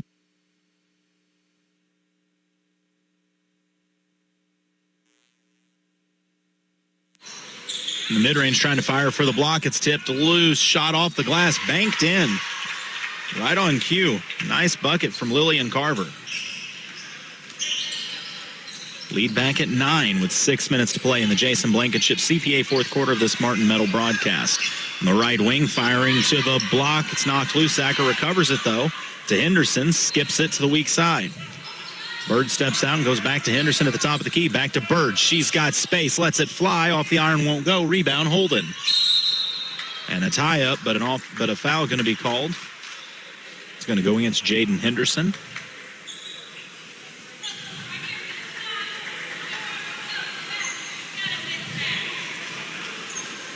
So Holden will go back to work. Eldon going to apply a little bit of full court token pressure, more half court token pressure. Caden Davis now drawing the assignment on Campbell. Double team comes, forces Campbell to give it up. Holden goes short corner. It's knocked loose, picked up at the high post. Nothing there, dished out to the wing. Thought about the shot, but Anna King has ran off the line. She gives it up. Holden trying to get inside. That was 3 steps, which is too many. A travel, going to go back to the Lady Mustangs. Eldon right now is just taking Campbell out of this game, and when Campbell is not the focal point of the offense stops. Yeah, you just play regular defense and just don't foul is all you got to do to Eldon if the ball is not in Campbell's hands. High post to Zacher, works it around to Bird. Bird fires over to Henderson. Now in the corner is West. Bit of a dangerous pass crowd by Henderson. And now Bird going to step back out with a 5:05 to play in the Jason Blankenship CPA fourth quarter. Wing 3 dialed up and splashed home. Big bucket there from Jaden Henderson. That looked good from the get-go there. Yeah, that was a pretty shot. Nice arch on it, good backspin. Barely even noticed the rim was there. And a timeout going to be called. It's just a 30, so we'll hold it here. Eldon now with their largest lead of the game at 12. So Eldon looking to work their way into the winner's side of this bracket, where if they were to move on, they would face the winner of Stoutland and Versailles in the next round. The Versailles ladies going to be battling it out right after this in the old gym, while right here in the dome we will have the Lady Bulldogs as they take on the Knob Noster Lady Panthers. Yeah, that's 3 different mascots and none of them were that. It was Knob Noster. I was like, are they airplanes? The B-52s. That would be a great mascot. The Love Shack is a little... Yeah. You have to run out to that wrong every BFDs. game. Yeah. Wrong B-52s. But, I mean, tell me that wouldn't be a terrifying mascot. It's like, because we were talking today at work. You know how many teams in Missouri have the Tigers as a mascot? Like 50. Yeah. Do you know how many tigers are in Missouri? None. Exactly, unless you find them in a zoo. It just seems weird to with me. a pigeon swap, you can find a few of them. You probably shouldn't have them. Claw hammer, a tiger, and a bale of hay. Oh, goodness. Country Sale 2.0. A transmission. There you go. Campbell trying to break this Eldon press, and wow. A blocking foul going to go on Eldon. That's going to go on Henderson. She kind of took the worst of it there as Campbell just trucked her. Campbell's physical, man. She got some muscle, don't she? She does. She can play on that flag football team we're putting together. Yeah. Inside out, Campbell has it at 3. Thought about the shot. She'll give it up, sets a screen, flares back out. I think she wanted it back, didn't get it. Holden trying to go to the low block, but the pass leads them out of bounds, and it's a turnover back to the Lady Mustangs, who already have a 12-point lead with 4:42 to go. If you're Eldon, you're thinking we're up by 12, and we have not allowed Holden to score 12 in a quarter, so that looks pretty good for us. I take that back. They have given up 12 one quarter, haven't they? Breaking the press is Bird, racing across half court, gets to the middle of the lane, drops it off. It's now Ward at the top of the key, surveying things. Going to drive inside. Nice extra pass. The shot too strong, though. I think that was one of those prime examples of a little too open for... Yeah, a little too pretty. Phoebe Zacher on the weak side. And the Lady Mustangs will maintain possession. If nothing else, you could say you burned a little clock. Zacher gets the inbounds, works it around to West.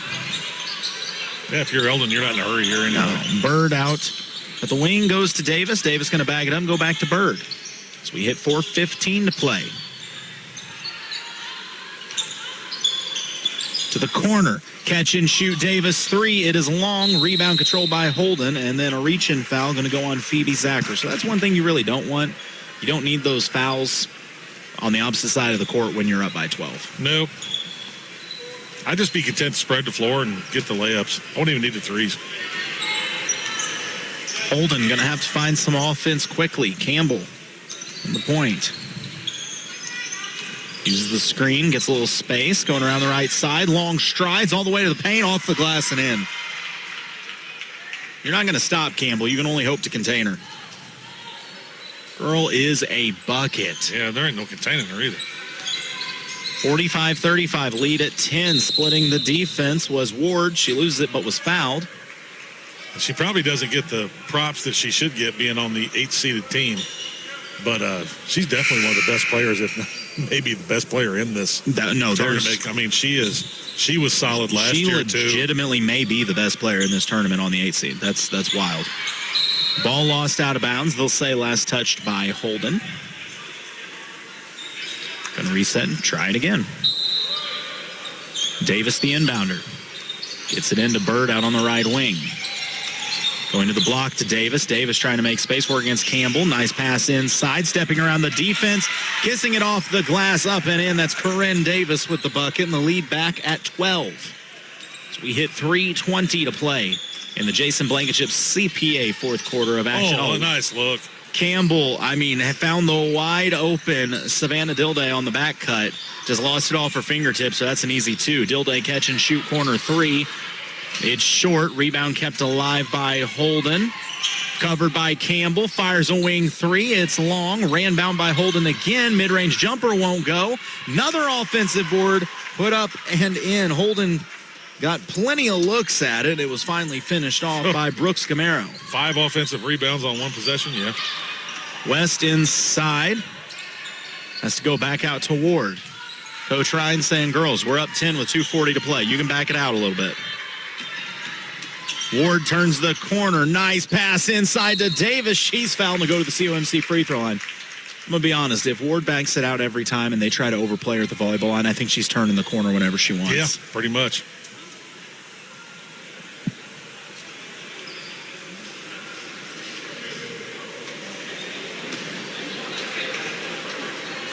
So Corinne Davis, the COMC free throw line, her first free throw is pure. Lead back at 11. Chance to make it 12 as Wood checks back into the game for West. Harley West with a nice game tonight. Corinne's second free throw off the right iron won't go. Holding the board. Holden down 11 with 2:30 to play in the fourth. Campbell steps back. Pressure comes. They're throwing 2 Mustangs at her every time she catches it. Drive on the weak side. Shot won't go, but 2 free throws coming up for Savannah Dilday. Yeah, and they're not, they're just daring them to get it to somebody else to try to beat them. That's some serious respect right there to Miss Campbell. Once again on deck, it will be Stover and Stoutland right after this. See some of the brightest pink shoes I've ever seen on a Stoutland player. I'm trying to remember where Stoutland is. Out there. Out there somewhere. First free throw off the mark. Second one coming up. Second free throw. High archer still won't go. Ward gets the board. So Eldon has the rock and an 11-point lead with 2:15 to play in the fourth. Skip pass, Caden Davis on the right wing. Ward now gets it. Top of the key, that is Bird. And it's a turnover picked off by Campbell. Campbell with under 2 minutes to play. Loses it off her foot, gets it back, picks it up.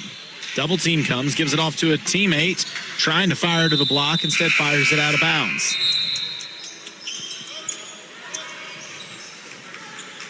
Campbell got to be a little frustrated. Eldon has really tried to put restraints on her in this fourth quarter. Tried to hold her down a little bit, didn't they? Still scored 20-plus points. Eldon going to have to bring some guards up. Full court pressure being applied here. They get it in to Mackenzie Ward. She's got the jets to just break it by herself.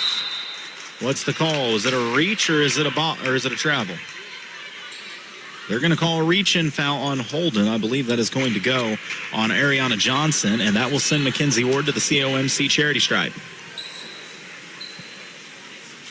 1:44 to play in an 11-point lead. Eldon can essentially close the door on this. And the first free throw rattles in for Ward.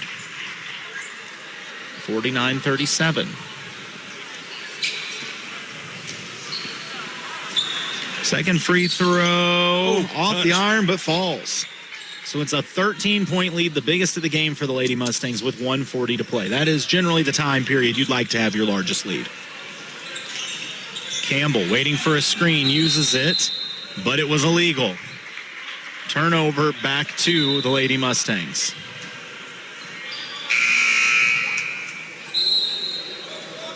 So with 1:34 to play, it's looking more and more like Eldon is going to advance on to play on Wednesday at 6 o'clock right here in the Dome for the right to go to the championship, where they will face either Stoutland or Versailles. I know what you're thinking, Colton, the game's not done. It's a minute 30, you're up by 13, and you have not allowed the other team to score more than 12 and a quarter. I like your chances. Ward into the front court. Campbell just takes it away. What hands? Fires up on the fast break. Right hand off the glass and scores. Savannah Dilday. 1:15 to play. Lead at 11. Into the game for the Lady Mustangs. I actually don't have 21 on my roster. I don't either, yeah. There wasn't one on there. Yeah, we'll have to ask Coach about that. Timeout going to be called by the Eldon bench. Is it a 30? Is it a full? Wait for the official designation here. He points at Eldon. He says they did call it, and it is a full. We'll take a break as well. Come back with the final minute of play. Eldon leads by 11. You're listening to KS95 Sports. S&S Auto and Cycle in Stover does everything. Full service, diagnostic, maintenance, and auto repair. From tires to turn signals, bumper to bumper. S&S Auto and Cycle has all the latest and most up-to-date diagnostic equipment to be sure to find the problem instead of just throwing parts at it. Stop by S&S Auto and Cycle on Elm Street in Stover and talk shop with the guys, or call 573-377-4731 to schedule an appointment. S&S Auto and Cycle, Missouri Best Winner 4 years in a row. When you're looking for a new furnace or air conditioner, price is important, but warranty, reliability, and efficiency are big factors too. At DeGraff & Reed Heating and Cooling, you'll receive very competitive pricing on the industry-leading AirEase products. Every AirEase product is built on 80 years of experience, testing, and research. Servicing the Lake and Jefferson City areas for nearly 15 years, DeGraff & Reed Heating and Cooling for reliable products offered by reliable people called DeGraff & Reed Heating and Cooling. 12 seconds away from advancing to the semifinals of the championship side of the bracket of the 31st annual edition of the ladies side of the Stover tournament. Eldon with the rock up by 11. They get it into Wood. Out to Henderson, waiting for guard to step out, and that is Ward. Eldon more than happy to run some clock here as we hit a minute to go, but instead, it's going to be a turnover back to the Lady Eagles with exactly 1 minute to play. Eldon needs to clean it up a little bit. Finish this game strong. Yeah, I mean, it's one of those, you're going to be happy to get out here with the win, but I know Coach Ryan going to want to see a lot of things get better. And a nice pass inside for Holden. Shot just won't go for Johnson.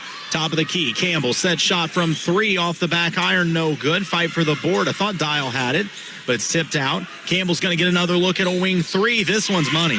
You cannot give that girl 2 looks from 3. She'll make one of them.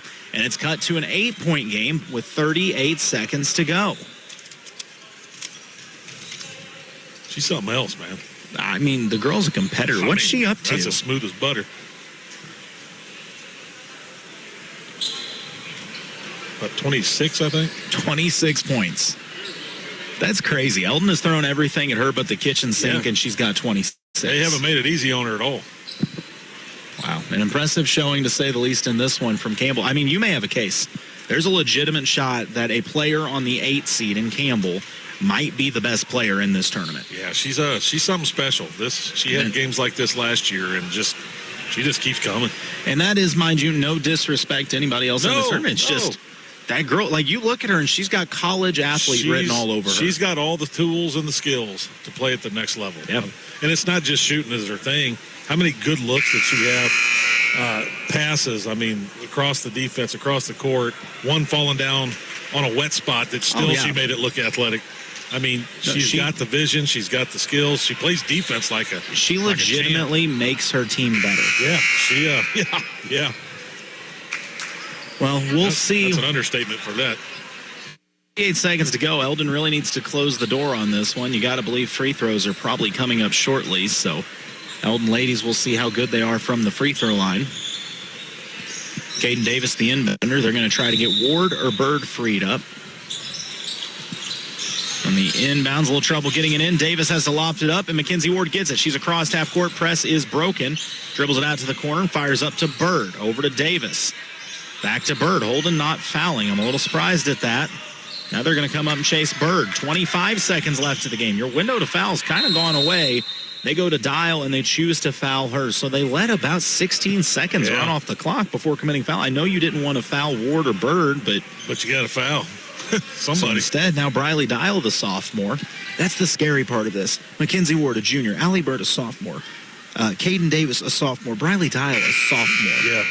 This is a terrifying squad for that much youth. They've got some good stuff coming. We've seen it for the last year or so. But yeah, these Lady Mustangs are going to be something. They're going to be a real problem here down the road. First free throw was no good, but the second one is on the mark for Dial. Lead is back at 9. Only 20 seconds remaining. Campbell races into the front court. Long strides. Hangs in the air. Scoop shot falls. That girl, I mean... You can't say it enough, man. Everybody in the gym knew what was coming, and it didn't matter. She literally took an 8-seeded team on her shoulders and pushed the number 1 seed all they wanted for 4 quarters. This girl just came out here and is borderline putting a 30-piece up in the opening round. Yeah. Which is made more impressive when you realize that the rest of your team has 15 points while you have 29. Well, I guarantee there's a lot of these basketball teams standing right here watching going, please put Holden out of this deal. We don't want to see no part of her. She's a big problem. I wonder how many junk defenses this girl has to play against in a year. Yeah. That's just incredible. 51-44. I mean, Eldon trying to just close this thing out. We're down to the final handful of seconds left, but Holden has pushed him the whole way. This was a 1-point game at the half, and still it was a single-digit game still at the end of the third. It may have been a 2 or a 4-point game. Yeah, it was a 4-point game still, I think, into the early part of the fourth quarter. Yeah, so this has been a dogfight here in the 1-8, which makes me think we may have a good one on deck after this, as coming up next, it will be... Versailles, or not Versailles and Knob Noster. They're playing in the other gym. It'll be Stoutland and Stover for the right to face, I believe, Eldon, but I'll just say the winner of this Holden-Eldon matchup. So Eldon with the rock, 14.6 to go, up by 7. They get it into Ward. She races into the front court. That is Bird, and Bird is fouled. A heads-up decision. Bird could have went for the layup there and instead knew, hey, I just need to burn clock. We don't need the layup. And Bird is fouled, so she can still get her 2 points just from the free throw line.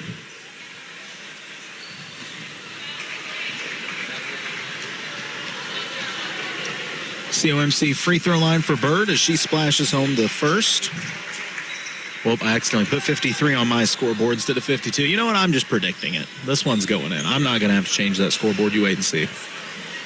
It's a 8-point lead for the Lady Mustangs. Bird could make it 9 with a free throw here. And she does. That may have just sealed this one away. It's 53-44. Campbell crossover into the front court. Mid-range shot fake. Steps around. What a move. Shot just won't go. And that's how this one will come to a close. Eldon wins their opening round matchup 53-44. They take out Holden. Your postgame show is coming up next. You're listening to KS95 Sports. When it comes to your financial future, experience and guidance matter. At Rowland & Sullivan Wealth Management Group of Wells Fargo Advisors, helping clients plan for tomorrow is more than a job. It's a commitment. Whether you're planning for retirement, growing your investments, or preparing for life's next chapter, you'll get personalized strategies backed by the strength and resource of Wells Fargo Advisors.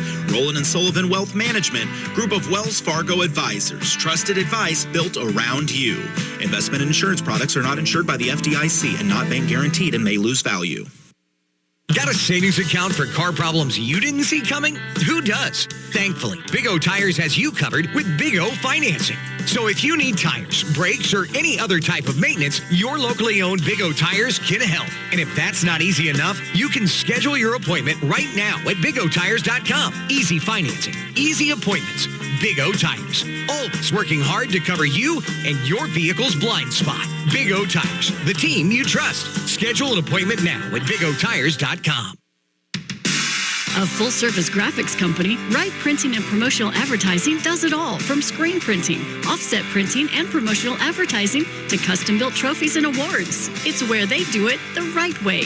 Check out their Facebook page for their monthly special, and don't forget they offer online stores for all your group and activities needs.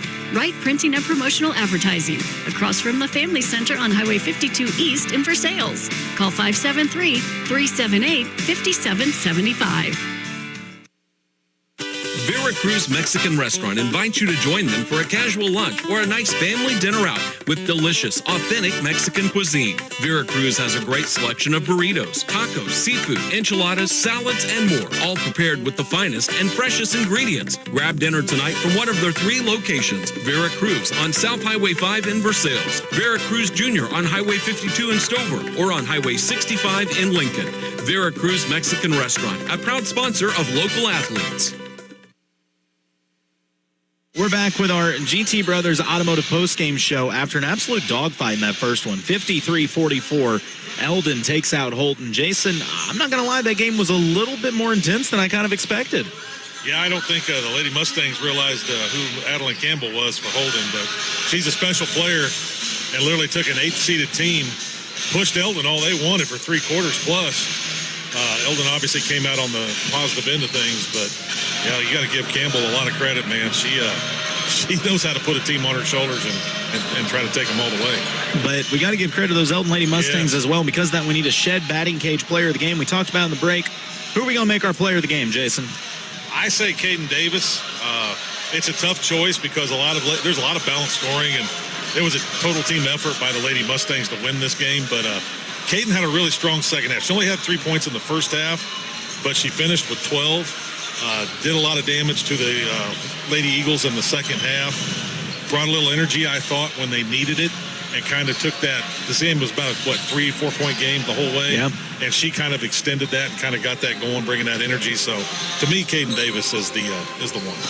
I'm not going to dispute that. I thought she also had some pretty big defensive moments. She stepped up and helped on Campbell quite a bit. She did. And was a big factor there. Speaking of that, what does the individual scoring look like for the Lady Mustangs? For the Lady Mustangs, we have Mackenzie Ward with a good night with 11 points and drawing a heck of an assignment of playing defense against Campbell all night long, too. Yeah.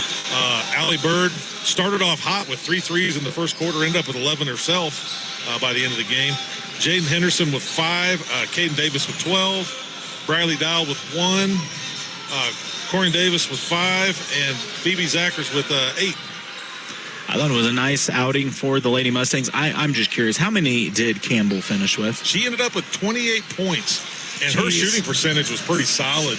And she had 2 people on her pretty much inside the volleyball line once she got across there. Give that girl her all-tournament team now. And, I know they're not going to win enough to be up for the MVP, but she's got to be considered. She's got to be on that tournament team. Yeah, she's something else. She's special. Absolutely impressive player. Well, we are about 7 minutes away from Stover and Stoutland. So we're going to take a quick commercial break, and we will come back with your pregame show for the Stover Lady Bulldogs and the Stoutland Lady Tigers. It's on the way. You're listening to KS95 Sports.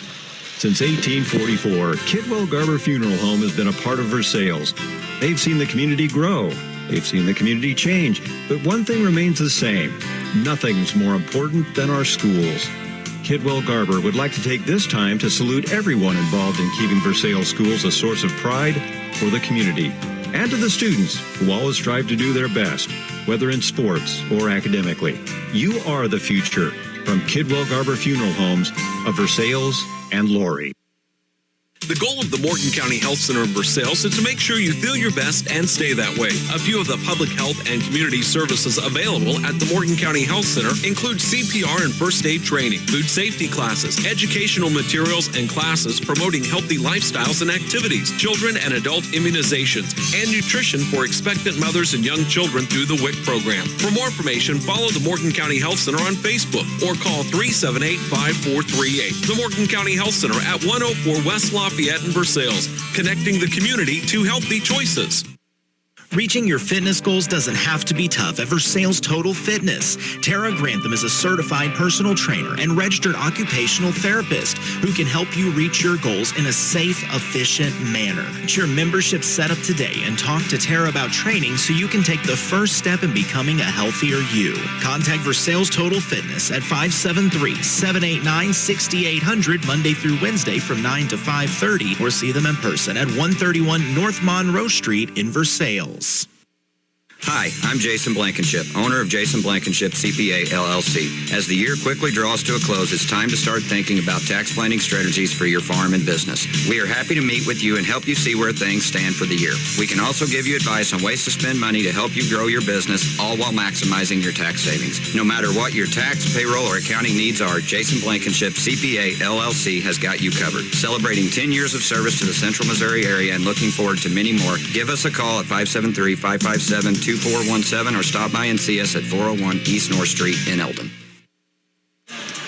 Back with our Martin Metal broadcast coverage here of the Stover Tournament. This is the 31st annual edition of the ladies' side of the Stover Tournament, and this is opening night. And coming up next, we've got a matchup between Stover and Stoutland. Yes, that is the 4-5 matchup, Stoutland the 4, Stover the 5, and I'll be very interested to see how this one plays out, because I do think when you're seeding a tournament as early in the season as they've had to, I mean, you know a little about the teams, but you take some of it with a grain of salt. I mean, not a ton of basketball has been played leading up to this. No, and you don't know the kind of opponents each team's played as well to get those records at this point, so sometimes you can be off a little bit on your seedings on these early ones. Well, for the Stover ladies, they are under as I get my stuff turned around here. They're under head coach Jake Reardon, assisted by Raven Eckhoff, and I'm really interested to see how they look this year. I'm really glad to see Raven Eckhoff over here on this coaching staff. Raven was an exceptional basketball player in her time. Yeah, great, as well. Great Lady Tiger back in her day. Absolutely, and such a nice person, too. And then Coach Reardon, he's been here in Stover for a few years, and he's had some success. It was either last year or the year before, the Stover ladies had 20-plus wins here with this squad, but it's going to be exciting to see. One name I know that stands out to me for the Stover Lady Bulldogs is going to have to be a freshman, actually, Rory Pinsky. I saw her last year. My buddy coaches the boys junior high team, so went to watch his game, and the girls were playing beforehand. Now, Raven was coaching the junior high girls at that time. I believe those girls went undefeated and won the conference, and I was told then when I walked into the gym that Miss Pinsky might be the best shooter in the school as an 8th grader, and I will tell you, I saw her pull a couple threes, and they weren't saying it for no reason. She can flat out shoot. I know she's just a freshman, but getting that kind of firepower always helps an offense. Yeah, she's a pretty special player, and definitely, I think, the focal point for these Lady Bulldogs. She had a big sister who could shoot a little bit, too, so pretty good athletes in that family. Yeah, this is a good test in the season early, playing up a seed, 5-4 matchup. That tells me, I understand Stoutland is the higher seed, but it tells me you're basically even. You just can't have 2 4 seeds. So I think this could be a pretty good battle. Looking at them warming up, I do think Stover has the size advantage in this matchup, which, as we've seen, can play a major factor. So we'll see if they're able to utilize that, getting the rock inside and controlling the rebounding aspect of it as well. And once again, while this game is going on, the Versailles Lady Tigers will be playing in the old gym, and we'll try to get some updates from that game as well. But it is Stover and Stoutland. Stover the 5, Stoutland the 4, about to battle it out here. We're about 2 minutes away from tip-off in our opening matchup. We saw the Eldon ladies defeat Holden in an absolute dogfight. If you're just tuning in, you missed a heck of a game as Campbell, the outstanding guard for Holden, poured 28 in on the Lady Mustangs despite facing double teams all night long and really kept the Lady Eagles in the game. But it was a nice balanced effort from the Lady Mustangs to pick up the win. The shoe game for Holden is on point. I see bright pink. I see purple. I see the lime green and pink Hawaiian punch mix. I mean, they got the pastel rainbow down there. Yeah, there is some impressive shoes going on here. So getting ready to meet our starting lineup. Once again, this is our Eagle Stop pregame show. I messed up. Normally, I stop by Eagle Stop on my way from work here and get my caffeine fix, and I did not do it. Jason, it's worth coming over because I see Big Timo on the other side of the gym. Yeah, I seen him over there lurking around in the shadows earlier like Batman. But where's he at? Now that you say, he's over there. There he is. Yeah, big old smile on his face. It makes sense. I didn't even notice Tegan Morris on the roster, so it makes sense. Yeah, if you've never met Timo, he's like the human version of a Teletubby. He's happy to see everybody. Just this giant, lovable figure. Yeah, literally like Shrek. Like Shrek. I like that comparison. We're going to go ahead and meet the starting lineup. Stover, even though they are the lower seed, they will be the home team because, well, it's their house. Starting for Stoutland, number 1, Mallory Shaw. She is a senior. Number 3, Savannah Chafin. She is a senior. Number 4, that is Emma Cornelison. She is a senior. Number 5, Allison Reeves, a senior. And rounding out the starting lineup will be a sophomore. Make sure I get that right. Sophomore, Ella Cornelison. That's going to take a second. Yeah, I was sitting there struggling with it myself. Cornelison is a sophomore. Starting for the Lady Bulldogs, number 2, Gabby Sidebottom, a junior.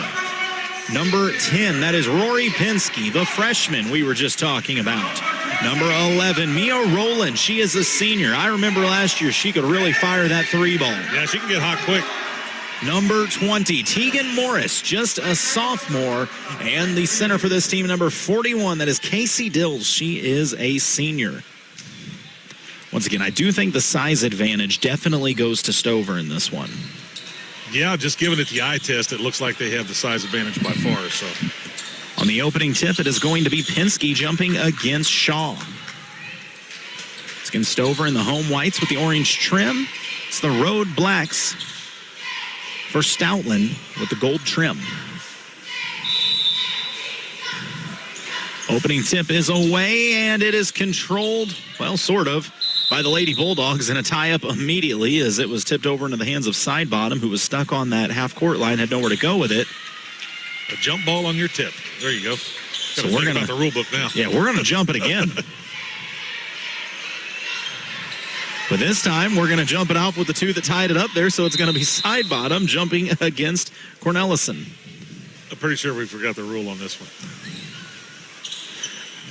Well, we're going to have one of those meetings again. The game's clock now is 75.3 seconds. Well, that makes total sense, man. Time has flown. I've never seen a game clock say 75 seconds, though. Usually it'd be like a minute 15, but what do I know? Well, you got the .3 to make it happen, so. Well, I will say on this jump ball, the size advantage is going to go to Sidebottom. And here we go. We'll jump it up again. And Gabby controls the tip, but it winds up at the hands of Stoutland. So the Tigers going to get the first look at this one. Shaw on the attack, fires to the weak side block. It's kicked back out top of the key. Quick ball movement from these Tigers. A little too quick as it's thrown into the Stover bench. And the ball winds back up in the hands of the Lady Bulldogs. Are you going to be around at half? Okay, well, we'll just catch that. Sorry about that, Coach. Congrats on the win, though. Sorry about that. Head coach Isaiah Ryan of the Lady Mustangs came through, and feel bad. Always like chatting with Coach Ryan. Catch and shoot 3 from the wing for the Lady Bulldogs. Won't go. Offensive board, Sidebottom. Morris, her mid-range won't go. Another offensive board kept alive. This time it was by Dills. A rocket to the corner. They were looking for Sidebottom, but it's picked off and stolen by the Lady Tigers. They want to run. They go to the weak side block. Nothing there. Pulling it back out to the wing. Corner 3 on the way. It's too strong. Long rebound. Kept alive and tracked down by Cornelison. Short corner jumper won't go, and this rebound is controlled by Tegan Morris. Tipped out of bounds on the fast break. The ball will stay with the Bulldogs. So a frantic pace. Kind of frantic a little bit. Both teams want to go really, really fast right now, but neither team scoring much. Man, talking about the bright shoes, Pinsky's got those highlighter pink ones going. That's the thing right now, man. They're popular. Mid-range jumper off the iron. 2 Bulldogs fighting for the board. I thought it was a good look there for Rowland. Just didn't fall. Oh, nice crossover. Shaw all the way to the rack. The left hand scores, and the first lead of the game goes to Stoutland.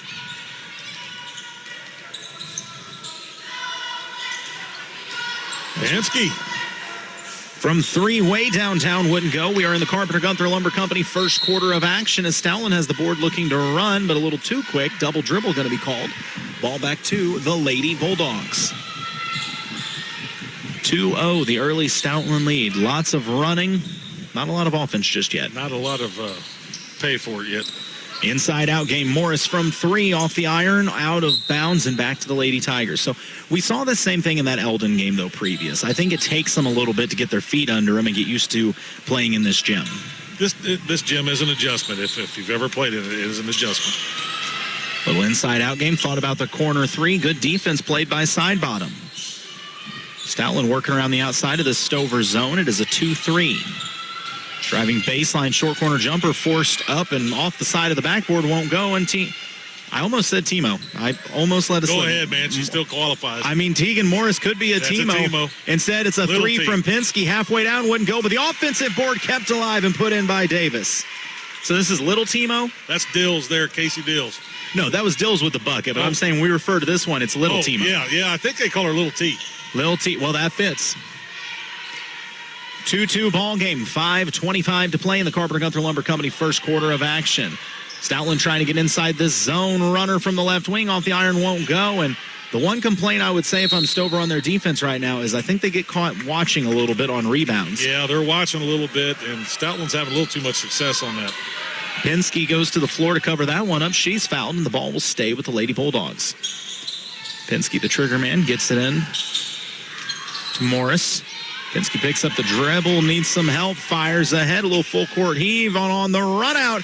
It's kissed up and in by Mia Rowland off the glass, and the Lady Bulldogs have their first lead of the game.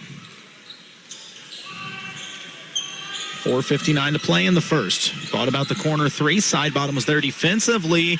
8-ball corner pocket. Ball going to roll out of bounds as Stoutland threw it into the backcourt. It'll be a turnover back to the Lady Bulldogs. Chloe Wienbrock checks into the game, her first appearance. But a timeout going to be called on the court first. It's called by Stoutland. We'll take a quick break. 4:52 to play. It's 4-2 Lady Bulldog lead. You're listening to KS95 Sports.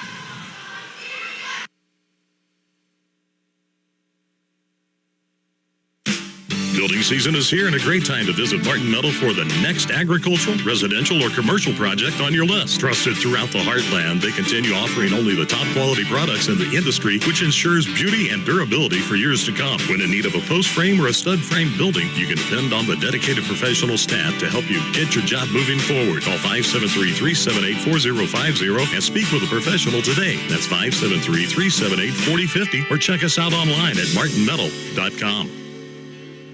Back here in the first quarter, 4:52 to play. It's a 4-2 Lady Bulldog lead. Superintendent Matt Unger with us right now. I wish I could throw a headset on, but he runs from it. He knows he's only got to avoid it for a few more months now. That's all he's got to do. He doesn't have to be a public figure no more. 3 from the top of the key won't go for the Lady Bulldogs. It was a good look. Now on the run out is Stoutland. Inside, shot forced up too strong, and a rebound fought for. Pinsky had it. It was taken away by Stoutland and then tipped out of bounds. Last touch by Morris. So the ball will stay with the Lady Tigers. Man, I'm exhausted just watching these kids run up and down the floor.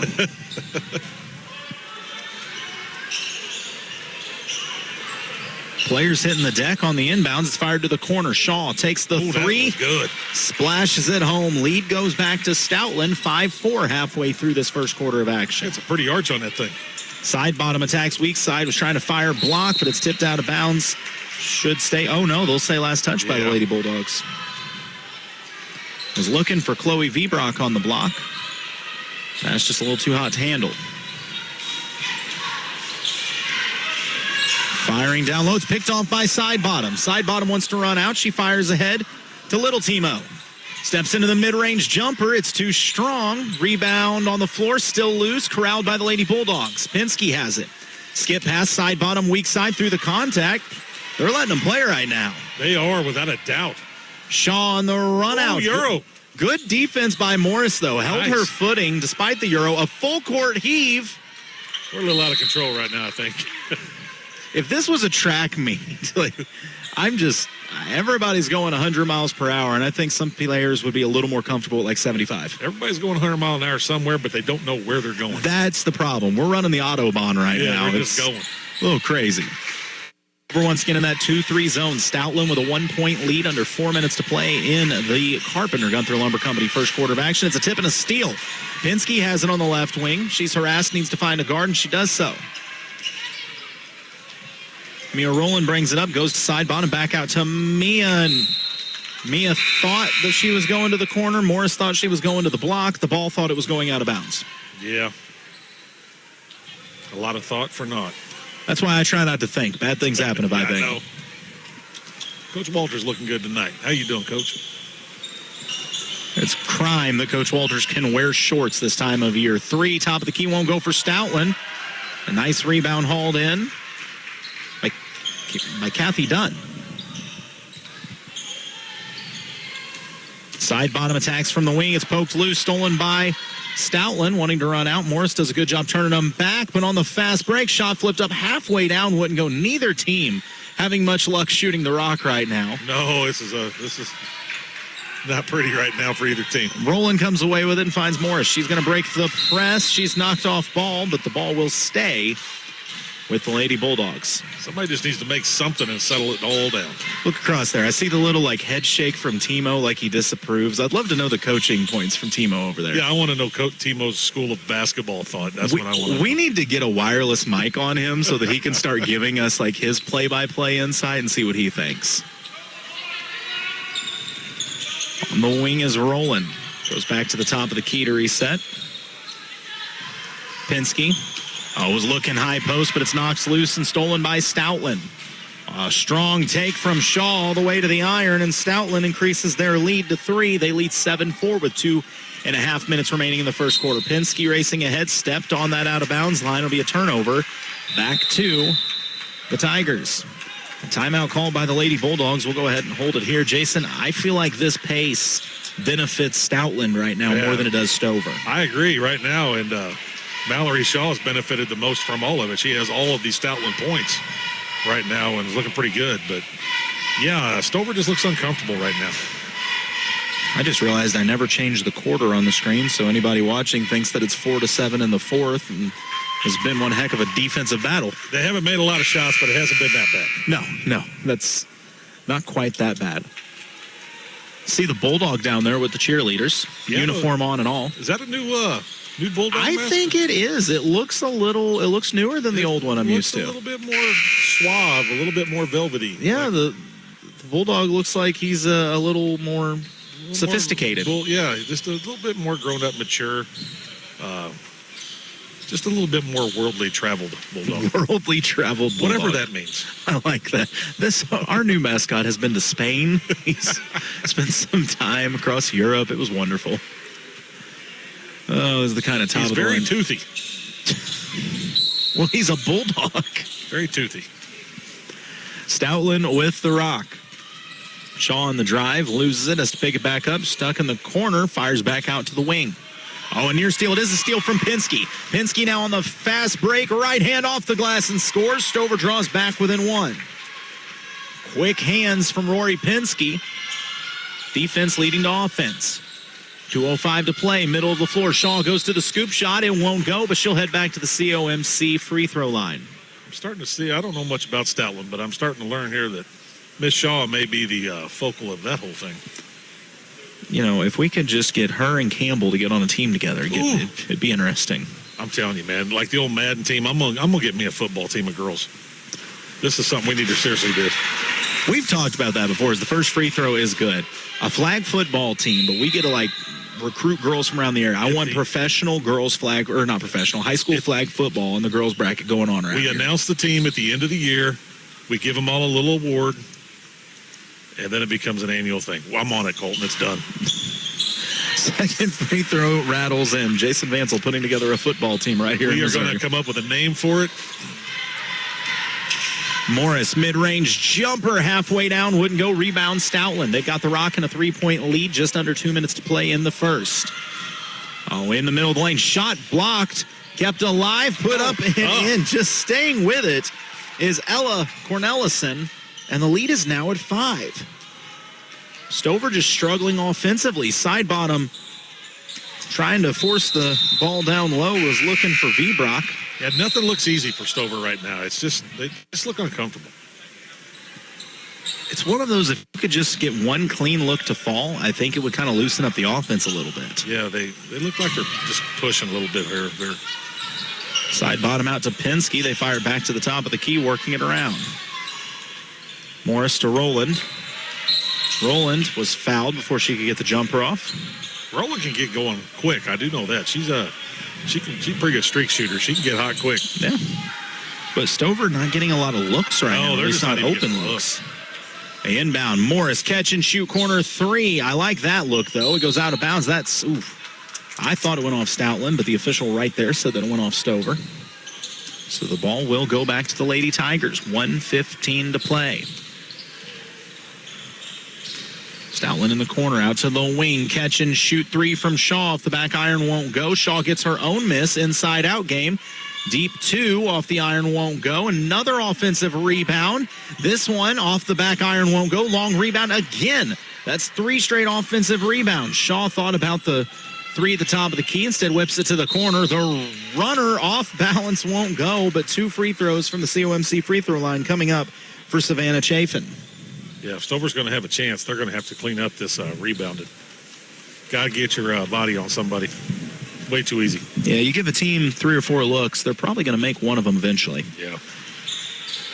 First free throw is off the mark. We'll try to get some updates as the day goes along from the Versailles game over in the other gym. See how the Lady Tigers are doing. Let me see what Jacob, maybe he can give me an update.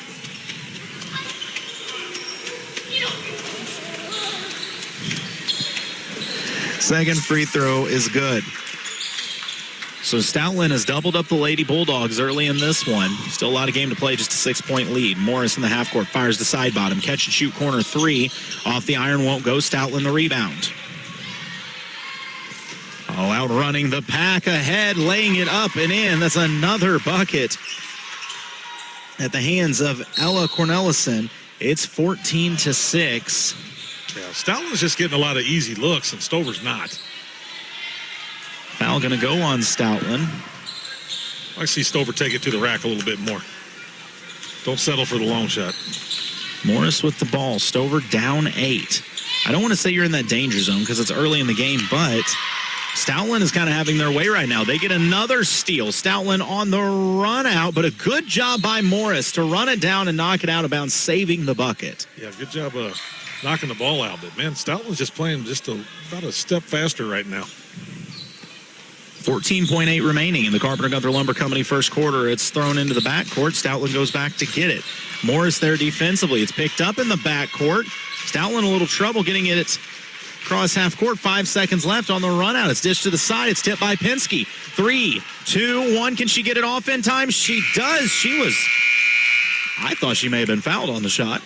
But they're going to say it's clean. Shot just doesn't go. So that's the way the first quarter ends, with Stoutland leading Stover 14-6. You're listening to KS95 Sports.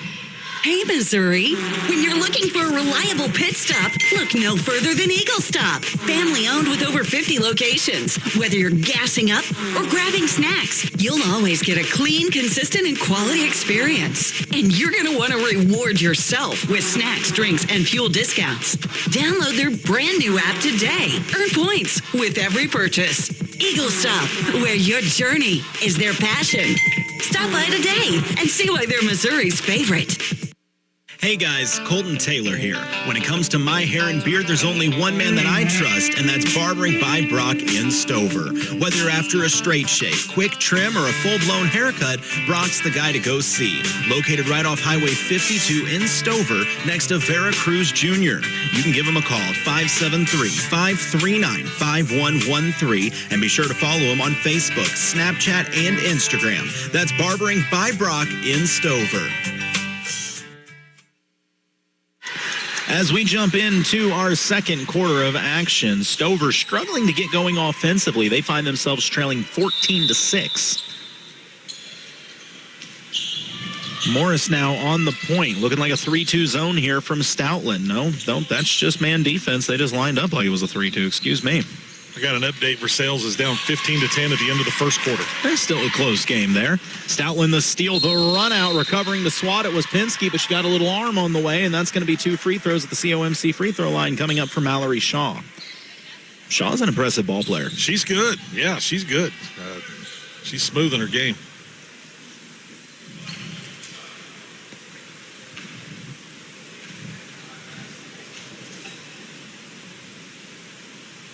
First free throw is good. Pushes the lead to 9. Shaw could make it 10 here.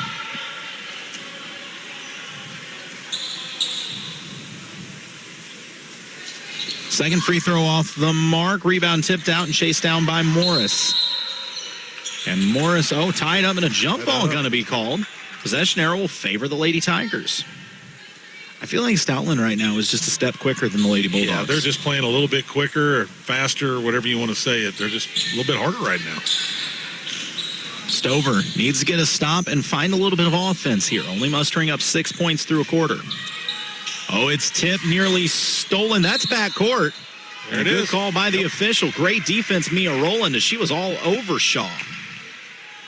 Mia's the one I think is going to crack this thing open here at some point. She's going to hit a big shot, and it's going to be on. I got faith. Teagan flips it over to Mia. She steps into a short corner. Jumper, count it, a foul. The prophet, Jason Vance, speaking it into existence. Knowing, baby, knowing it. Now, give me some lottery numbers while you're at it. Yeah, without a doubt. So a big opportunity here for Mia to draw the Lady Bulldogs back within 6. That, by the way, going to be the second foul on Allison Reeves. Mia's free throw rattles and won't go. An instant trap applied by the Lady Bulldogs. Stoutland gets out of it. Shaw wants to run. Shaw passes to the low block. Shot short. Rebound.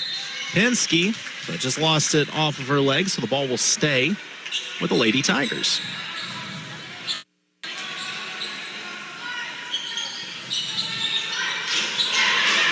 Stoutland working around the outside. It's a drive, dish to the corner. Shaw, corner 3, may have been partially blocked. Pinsky has the board, and she is fouled. Yeah, I think that was a good block by Sidebottom on that 3. Sidebottom's got quite a wingspan to her. She does, doesn't she? She's got some Albrecht look to her.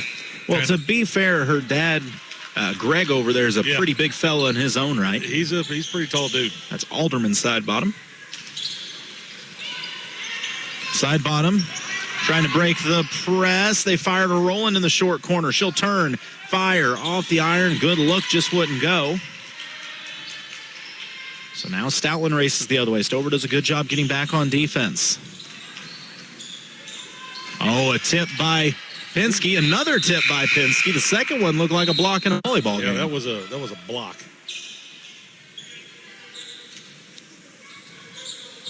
So a substitution for the Lady Bulldogs as they get Chloe Vbrock back into the game. She checks in for Casey Dills. Stover was straight man. They played a little zone earlier on. Now trying their look at man. Inside out game, nothing in the corner. Lady Bulldogs taking away passing lanes. It's tipped and it's stolen by Morris. She's going to run the point, bring it up the floor. Goes over to Pinsky on the wing. Skips it back to Morris. Mid-range jumper. I think she's trying to bank it. Wouldn't go. Rowland has it. It's knocked loose. She goes back to Morris. Morris will try another mid-range. It won't go either. Man, this Lady Bulldog team is struggling. There's a lid on the basket right now. They're trying to pry off. Wing 3 from Stoutland off the iron. Wouldn't go. Fight for the board. Vbrock was in there battling for it, but it's tipped out of bounds. Last touch by the Lady Bulldogs and will go to the Tigers. You are listening to tonight's broadcast on KTKS for Sales Eldon at the Lake of the Ozarks, 95.1 FM and online, lakeradio.com, streaming at MoSportsZone.com. I'm Colton Taylor, Coach Jason Vansel, Britt on the camera, Stoutland to the block, and the lay-in is good. Count it, and a foul. That's not part of the legal ID, but today it was.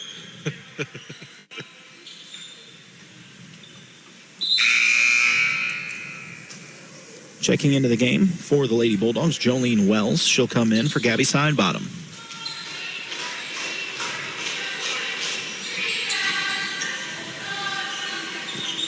Free throw is good as well. So the lead pushed to 10, 18-8. Lady Bulldogs have got to find offense somewhere. Well, two-man game. Wells to Vbrock. She gets to the block, needs some help, goes back out to Morris.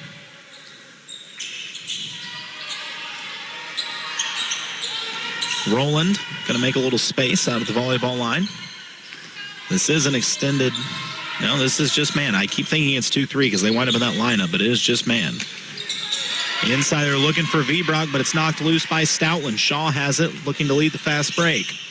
Middle of the court, fires to the outside. Drive, runner off the glass, too strong. Rebound corralled by Tegan Morris. Tegan's strong in there. Oh, yeah, she's strong.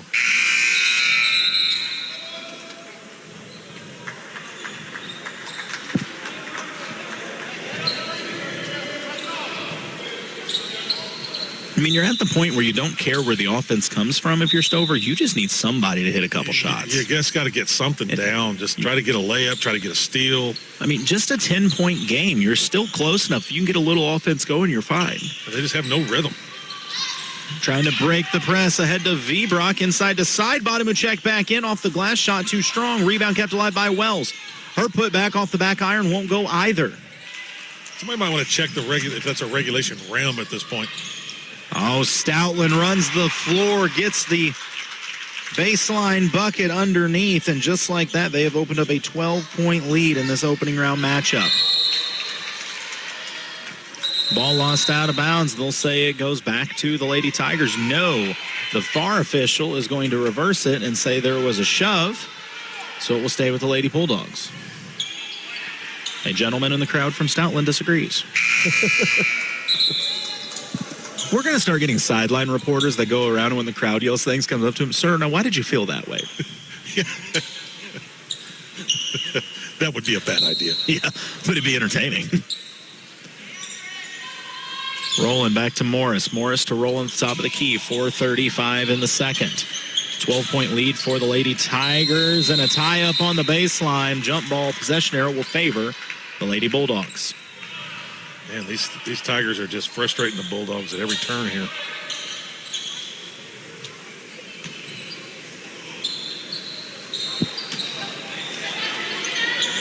Side bottom to inbound. Goes to the block to Morris. Fires it out. Rolling. Catch and shoot three. Top of the key off the back iron. I like that look, though. Mia's got to keep firing those. Yeah, she's got to keep shooting.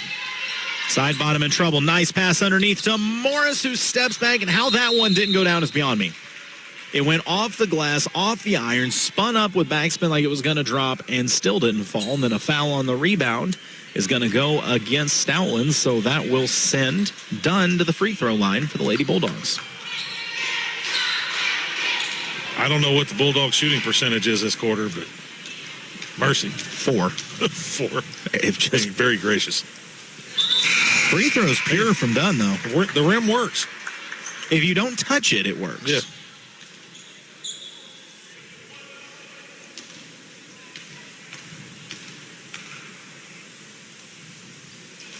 Second free throw rattles out. See, they touched the rim that time, and it didn't work. Yep. There's some science to it. Stoutland on the run out. That was a carry. It should have been. To the wing. Shaw nearly takes out the ref. Her runner won't go, but she was fouled and will go to the COMC free throw line. Quick feet by the official. I thought Shaw was taking him out. He almost went down, didn't he? I would have.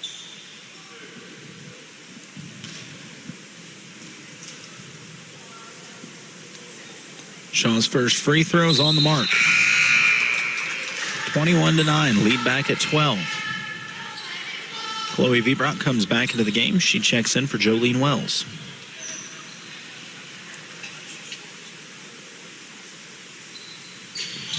Second free throw is good as well. It's a 13-point lead right now for the Lady Tigers. 22-9.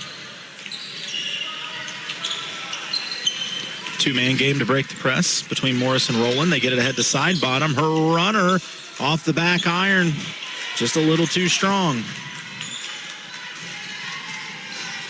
Shaw pulls it on. My goodness. My Lord. That was tough. A transition three off the crossover is knocked down. That is a 16-point lead. I mean, that was pure. That was a nice cross, and then just to stop on a dime and put that thing in. Fouled the other way, though. Morris will go to the free throw line for two. Coach Nicholson wants an explanation. He doesn't seem thrilled with it, though. Morris's free throw is long.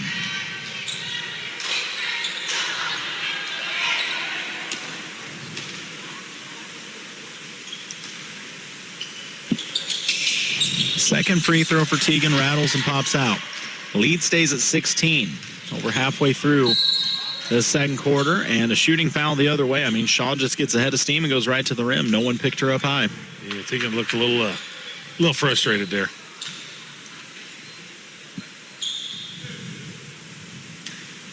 Of course, this Shaw will make you frustrated. Her free throws are... She nails, man. And she doesn't really care to use the rim if she doesn't need to. End of the game for the Lady Bulldogs. Ava Hodges checks in.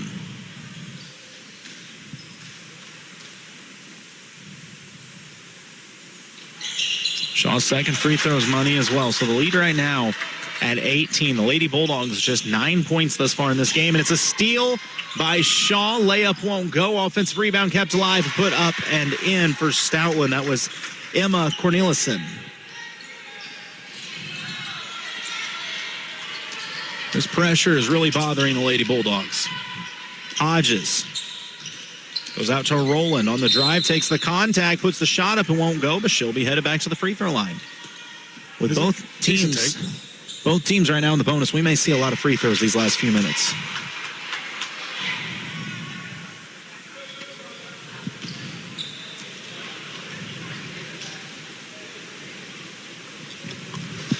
First free throw's on the mark. Take what you can get, man. And once again, you get a shooter like Roland, sometimes you just got to see a couple free throws go through to really get you going offensively. Just something. Second free throw's on the mark as well. There you go. 29-11. Lady Bulldogs trying to find some offense here. Now they need to stop. Shaw had space, thought about the three, goes high post. Stoutland inside out, wing three on the way. Off the back iron, won't go. Offensive rebound, but before the board, it's going to be a reach-in foul, a shove on Chloe Vbrock, and that's going to be more free throws coming up for Stoutland. Yeah, and to top off having a bad shooting night, having a bad rebounding night on the same night's not much of a help either here for the Lady Bulldogs. Jalissa Howlett to the COMC free throw line. That is an interesting form. That is different. She kind of loads it up like a shot put on the right shoulder, and that's how I imagine Britt shoots free throws. When she's not over there nursing a blown knee. Is that how you shot free throws, Britt? Just loaded it up like a shot put and heaved it at the rim? Never mind.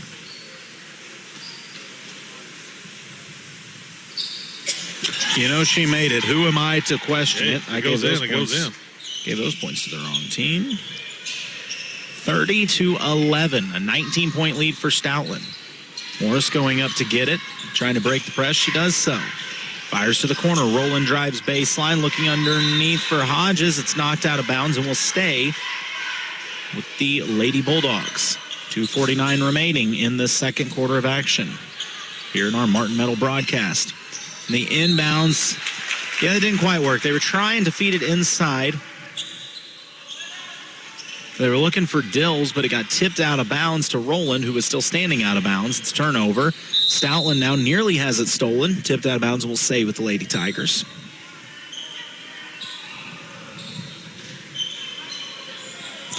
Winner goes on to face Eldon, the championship side of the bracket. The loser will go on to face what I believe is an underrated Holden team. That's the thing. If you think after this it gets easier, Holden is not going to be... Yeah. And a reach-in foul goes against the Lady Bulldogs. Some more free throws coming up for Shaw.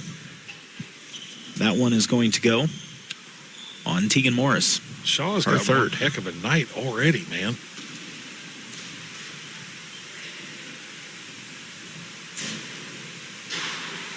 First free throw is good. It's her 18th point. That's not bad. Not bad. It's a pretty good half with 2:32 still to play. Second free throw for Shaw is good as well. We got an update on Versailles. 34-11. They are down with 3 minutes left in the second. That's a tough. Sounds like a tough shooting night over there too. And a turnover by the Lady Bulldogs as this Stoutland pressure has just been a lot for them to handle in this one. Yeah, it's a buzzsaw right now for them. 2:25 remaining in this 21-point contest. Trying to fire to the high post. They do. It was tied up, but ripped away by Stoutland. On the drive, it's lost. That could have been a travel. Kicked out. Wing three on the way is good. When it's going your way, everything's going your way, and that's how it feels right now for the Tigers of Stoutland. Lead is at 24, 35-11. Lady Bulldogs break the press, and a hand check going to go on Stoutland. These whistles are going to be worn out by halftime. This half will take longer than eternity. At the free throw line, Mia Rowland. The COMC free throw line. First one's off the iron, no good. A reminder, we will be back here tomorrow with the boys' side of the bracket as we open things up at 6 o'clock with the number 1 seeded Eldon Mustangs versus number 8 Holden. Second free throw is good for Rowland. And then following that at 7:30, it will be number 4 Stoutland, number 5 Versailles. Stover boys will be playing in the old gym, so we won't be able to get their opening round matchup, sadly. Catch and shoot wing 3 from Stoutland off the mark, and a strong board pulled in by Vibrock. 35-12, 23-point game. Lady Bulldogs got to start cutting into this. Oh, a 3 fired up and fouled on the shot is Pinsky, so she'll go to the COMC free throw line for 3. Hey, that works. Whatever it takes, man. You get points wherever you can right now.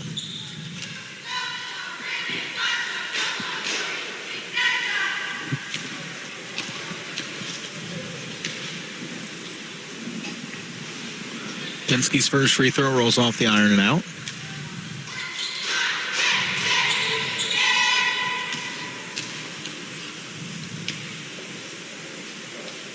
Second free throw's long.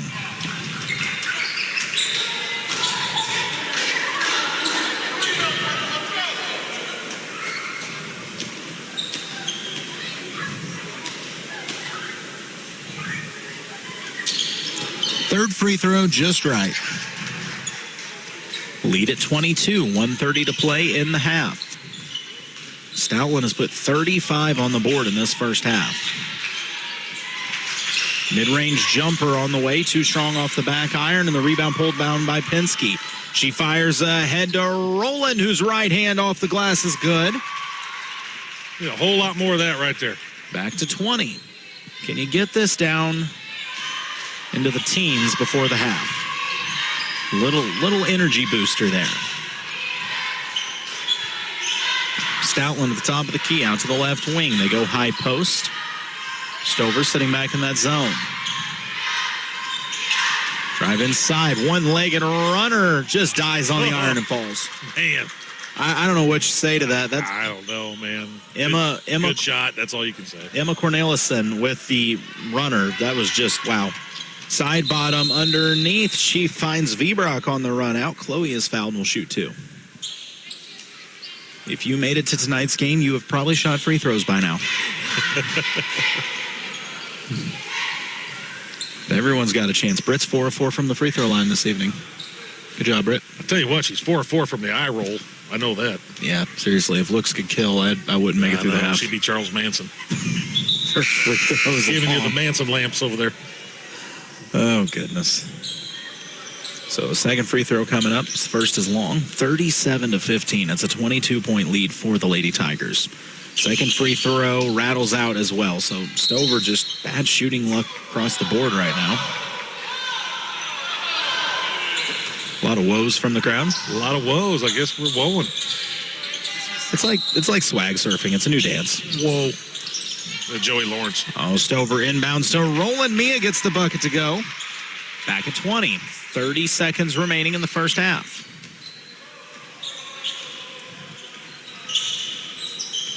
Shaw on the point.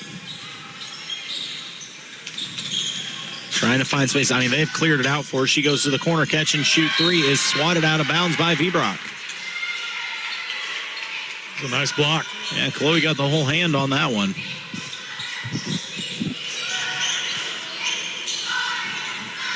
Lady Tigers, top of the key to the left side. It was tipped. That's last touch by Stoutland. Good job by Pinsky to get a hand on it. Yeah, get a stop and try to get a score. Just get this thing under 20. Yeah, if you get this into the teens, you feel a little better about it, as it was at 25 at one point, I think, or at least 23. Pinsky into the front court. 5 seconds. Steps into a deep 3. Gets it. That is a big bucket before the half, cutting it to 17. So Little offensive flurry from the Lady Bulldogs late in the half, showing some signs of life, something to build on in the third. We'll talk about it more with your Hy-Vee halftime show. It's coming up. You're listening to KS95 Sports. Whoa, Central Ozarks Medical Center, your health, our mission. This winter, support those in need who may need a warm winter coat this season. It's the Central Ozarks Medical Center's Winter Coat Drive. Please donate any new, gently used, or freshly laundered jacket, coat, gloves, hats, scarves, or any other winter wear. If you or your family member need one of these items, simply stop by any location and grab something off the rack. You'll find COMC locations in Camdenton on North Business Route 5, Osage Beach at 3870 Columbia Avenue, Richland at 304 West Washington Avenue, and Eldon at 407 East 15th Street, the Lori location at 401 North Main Street, and the Hy-Vee location in Osage Beach. Share the warmth. One coat, one community with Central Ozarks Medical Center. COMC, the healthy place to be.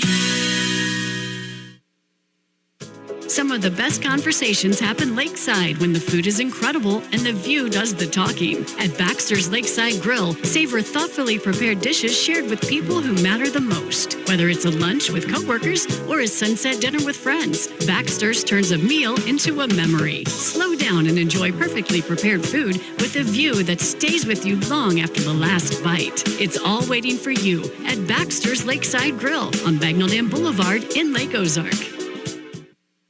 At Citizens Farmers Bank, they want to help make your banking experience easier, whether it's setting up a new account, depositing a check, or showing your team spirit with a new debit card showing the Stover Bulldogs or Cole Camp Bluebirds. With 3 locations, they're ready to serve you in Stover, at Cole Camp, or a drive-through location also in Cole Camp. You can also visit their Shazam ATMs available at all 3 locations. That's Citizens Farmers Bank, hometown banking with your neighbors and friends. Member FDIC.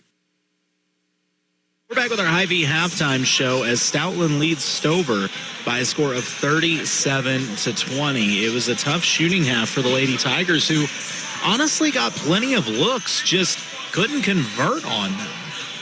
Yeah, they had plenty of looks. I don't know what the Lady Bulldogs' shooting percentage is, but man, it's bad right now.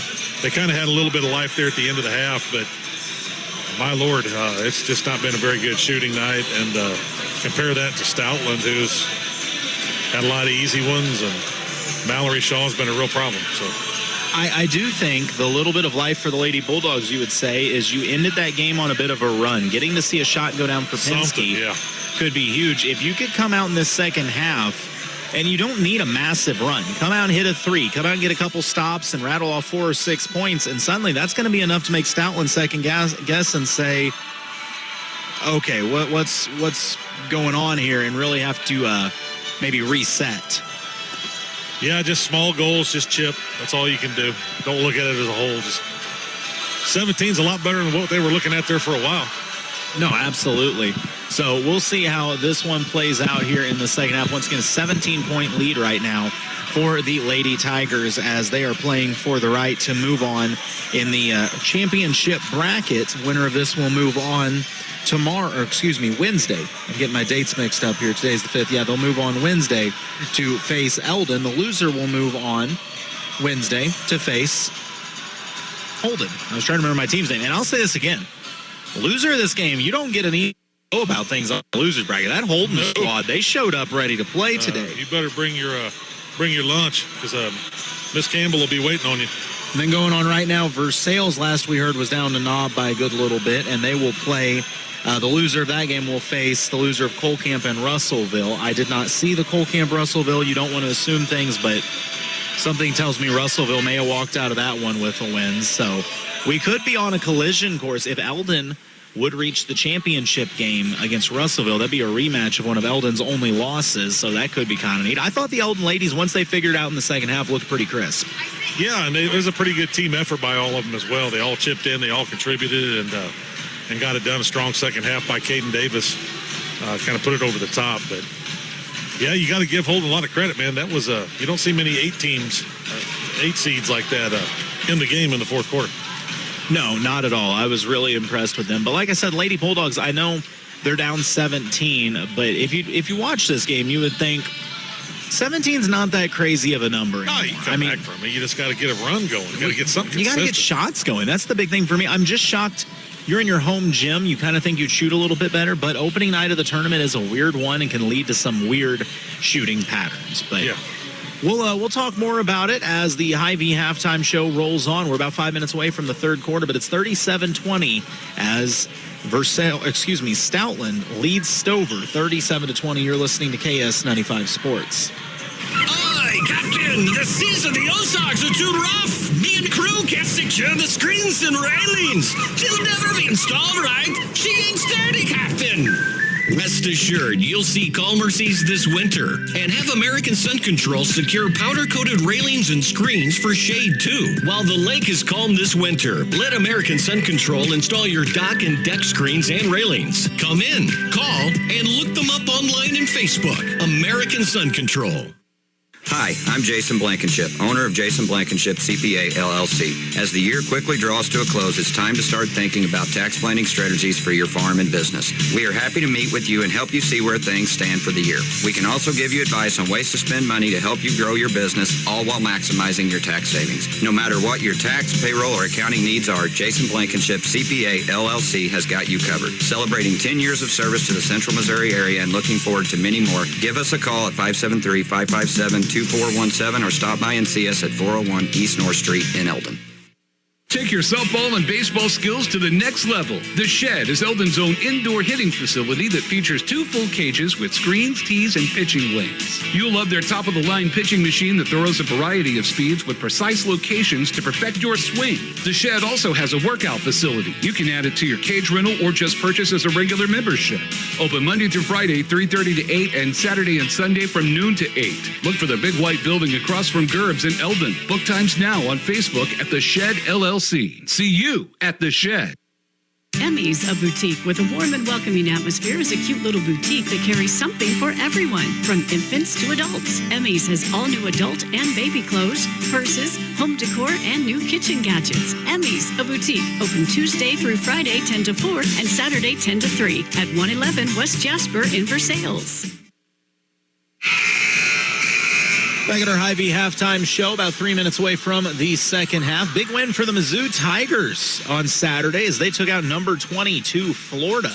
It's nice to see the Tigers get that win. They did it without Javon Porter, for that matter, so that was even more impressive. But something about the Tigers and taking out Florida. Florida, the defending national champions, and Mizzou said, I don't care. That's cool. Yeah. And, of course, Mizzou with the number 1 recruiting class in the nation coming in next year. Not 1 stud, not 2 stud, 3 big, impressive ball players coming in. That one out of Inglewood, my goodness. He looks like he's going to be a problem for the NCAA. Yeah, he's a real problem. God, he's averaging a ton this year. Yeah, he's averaging like 42 a game right now. It's a good start. It seems decent. He just went over 4,000 points scoring. 4,000 is not. That's a good way to get going. Yeah, I'll reserve judgment for later on how good he actually is, but 4,000 it's a milestone, I guess. Then they've got Tony Bryant coming as well. He's a top 15 player. All I know is his last name's Bryant, so I'm keeping a lot of hope for him there. Hey, you want a Mizzou historian over here about all this? Coach Walters, this is all he does. Right now, that's what he's doing on his phone. He's just looking up Mizzou stuff right now? He will tell you who they're recruiting right now in 3rd grade for the class of 2035 or something. Can he tell me anything about the Ole Miss quarterback that may be coming to Mizzou? Is that a legitimate thing? I'm telling you, I saw the kid has a no contact tag on him right now, which generally means he knows where he's going. What? Yeah, we're live right now. We're talking about this. He's got a no contact tag on him, which generally means he's made up his mind where he's probably going. Missouri State. Could be. Mizzou is on there. They're up. I don't know Mizzou's plan, though. Are they riding with Zollers? Is that the plan right now, is to build around him? I don't know. Are they Zollers? How do you feel about all this? I mean, if I'm Zollers, I think Zollers could be the future. I mean, I think Zollers, if you look at Drew Lock as a freshman and Zollers, a lot of comparable things. You see the natural talent, but let's be honest, Drew Lock was garbage as a freshman. He was not good. And then they worked with him, and he got good. And became, also, I'm just throwing this out here. We had the opportunity to have Chase Daniel as an offensive coordinator, didn't take it. I want to see Chase Daniels as an OC. It's Chase Daniel. He can walk into Mizzou and do whatever he wants. Then. That's another thing. We could use one. Oh, no, the Chiefs right now, Matt Nagy may have already had his interview with the Titans. Packing, man. What I don't like is then they called and asked permission for Spags to interview with Tennessee. Yeah, I don't like that, but I'll send a couple of racks of ribs also from that KC barbecue with Nagy to get him out. I'd be willing to bet the only team Spags would go to would be New York, but we'll see. As we get the American Sun Control third quarter underway, first possession goes to Stoutland, and as player lost possession, went to the floor. Timeout going to be called by coach. Does Spags really have that desire to be a head coach? Or is he one of those dudes that just knows what he is? He's a coordinator. So here's the thing. I think the only desire Spags has to be a coach is New York. He's very tight with the ownership. Their family, their friends to him. I think he would go back there and do it. Anywhere else, I think he wants to stay in Kansas City. Dick LeBeau, the great coordinator for the Steelers for all those years in the Hall of Fame. He knew he just knew this is what I am. And I always thought Spags was kind of like that. I don't know, but I can tell you I would hate to be the Ravens kicker today. That's what a game that was. What a fourth quarter. Yeah. 37-30. Stoutland with the lead and the Rock as we, once again start this fourth quarter. Somebody's already hit the floor. I think Timo dumped him. On the drive, it's kicked out to the corner, recovered by Stoutland. Skip past the opposite wing. Working it around, good ball movement. Stoutland, wing three, fired up off the back iron. Long rebound, going to be chased down by side bottom. Good board, Gabby. She finds Pinsky, steps into a three, top of the key, off the back iron, wouldn't go. Got to get the feeling that Pinsky came out just looking for a shot after seeing that one fall before the half. Trying to push it a little bit. Stepping into a three is Stoutland. There's off the iron. Pinsky has the board. Leading the fast break now. Shaw gets back, stop it defensively. Side bottom gets it on the opposite block, but a jump ball. Jump ball. Okay. Wasn't expecting that. No. I saw a lot of things coming from that whistle, but that wasn't one of them. Possession stays with the Lady Bulldogs. A bucket here could be huge. Inbounds, rolling, mid-range jumper, no good. That's a box out there. That really was a great box out by the Lady Tigers. So ball back to Stoutland. Offensive struggles continue for the Lady Bulldogs. Shaw to the corner. Stoutland trying to spread out this Lady Bulldog defense, working in this zone. Thought about the corner three. They go high post. Making space, dishing back out to the corner. Good closeout, Morris. High post, Dills there defensively. Stoutland very patient. And Dills was just a brick wall on the drive. Ball's lost out of bounds back to the Lady Bulldogs. Yeah, Dills, she didn't give up anything. No, I mean, had the hands up straight over her head. Got position first, so nice play. Lady Bulldogs back to work. They've got to find their offense soon. Pinsky thought about the three. They run her off the mark. Ball's knocked loose. Shaw dives on it, gets it. Stoutland wants to run the fast break. Layup on the other end. Won't go. Offensive board. Side bottom may have got a little arm. I thought she got a lot of ball there. She got some arm. Did she? Did she give it back to her? So Shaw to the free throw line where she's been pretty good tonight. Yeah, pretty good from everywhere. She continues that trend as the first one is up and good, 38-20. 18-point lead. Shaw could make it 19. And she does.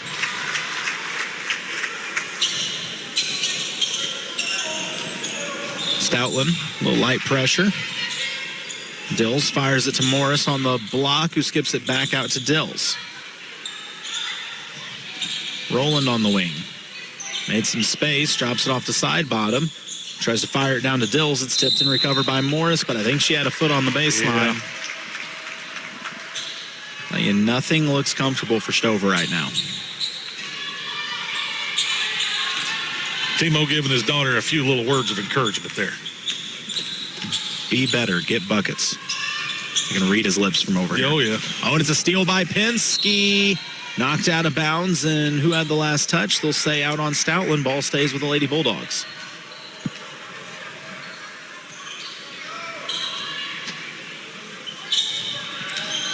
.550 remaining in the third quarter. It's a 19-point lead for the Lady Tigers.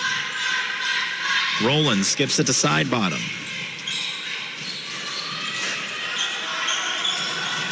Wing 3 on the way from Morris won't go. Side bottom keeps it alive blindly, but it's picked off by Stoutland. Stoutland on the run out.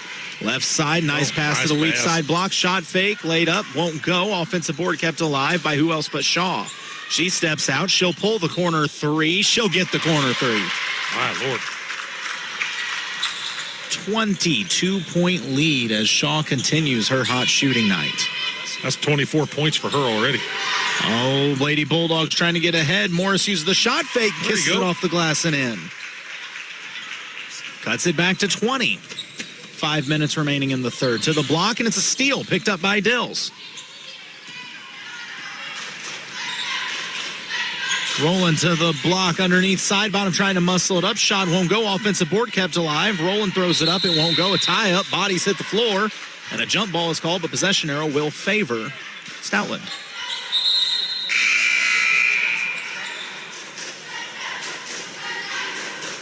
Lead at 20. I mean, I feel like I've said this over and over.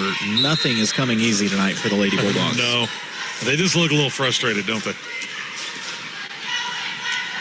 Corner 3 for the Lady Tigers. It's good. That one was hit by Savannah Chafin. Stoutland's put 45 on the board. They lead by 23 with 4.5 to go. Full court heave as Penske comes back to meet it. She steps into a wing 3. It's off the front iron, off a Stoutland player's leg, but able to keep it alive. Chafin racing up the court, nearly had it stolen, but instead she's fouled by Penske. How many is that going to be on for Rory? Is that her third? Well, I can tell you as soon as they post it. Just her second. Second.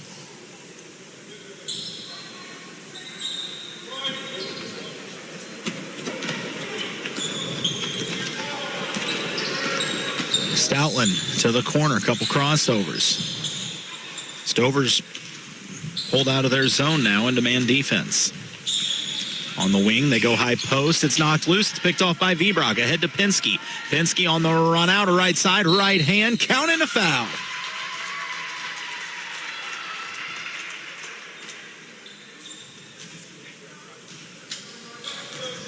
Complete the three-point play, girl. Here at the COMC free throw line, Penske trying to cut it back to 20.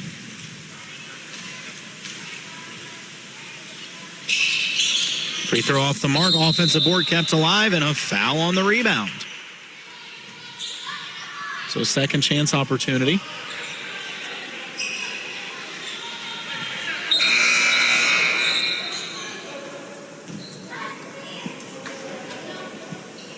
Substitution for Stoutland.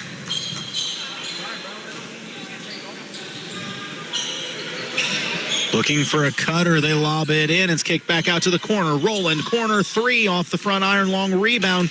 Good run down from Tegan Morris. She'll give it back to Roland. Under 4 minutes to play. Lead at 21 for Stoutland. Penske catch and shoot wing 3. Won't go, and the long rebound out of bounds will go back to the Lady Tigers.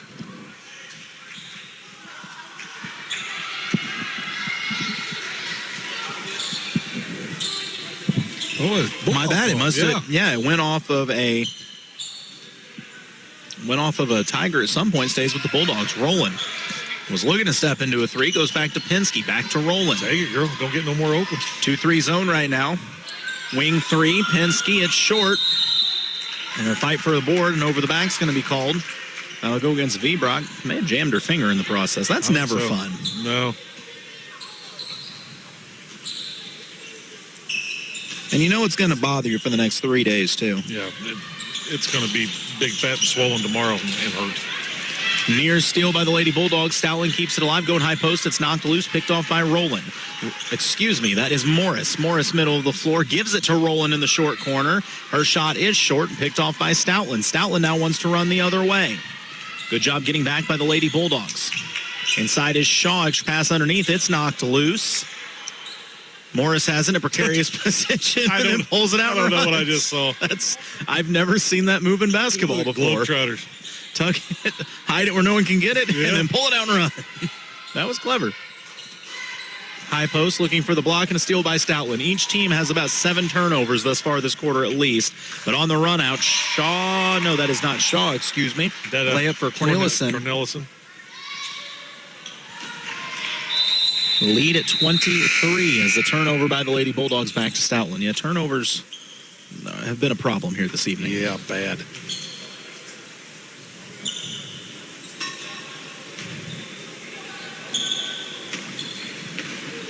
.230 remaining in the American Sun Control third quarter of action here in our Martin Metal broadcast. This is the opening round of the 31st annual Stover Tournament Ladies bracket. Wing 3 from Stoutland off front iron won't go. Fight for the board. Dunn had a shot at it, but as the players were kind of pushing and shoving, it goes off her leg and will stay with Stoutland.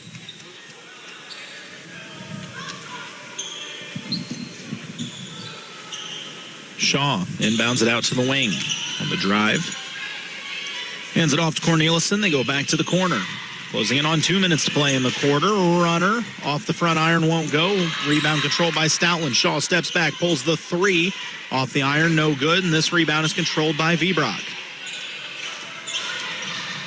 If I know anything about Vbrock, she's going to be tough. I watched her brothers play, and you don't push them around. Yeah, they're all pretty tough kids.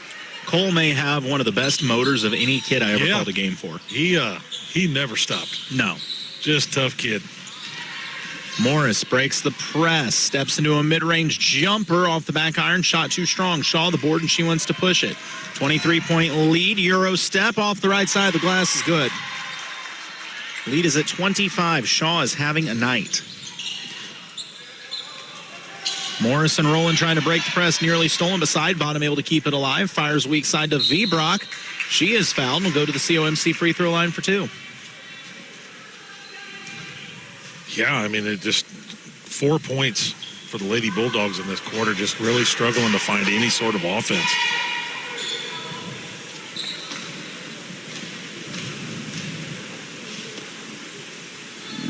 Vbrock's free throw is on the mark. Lead at 24. 1:27 to play in the third. Today's Monday, right? I don't even know, man. How is my week already messed up?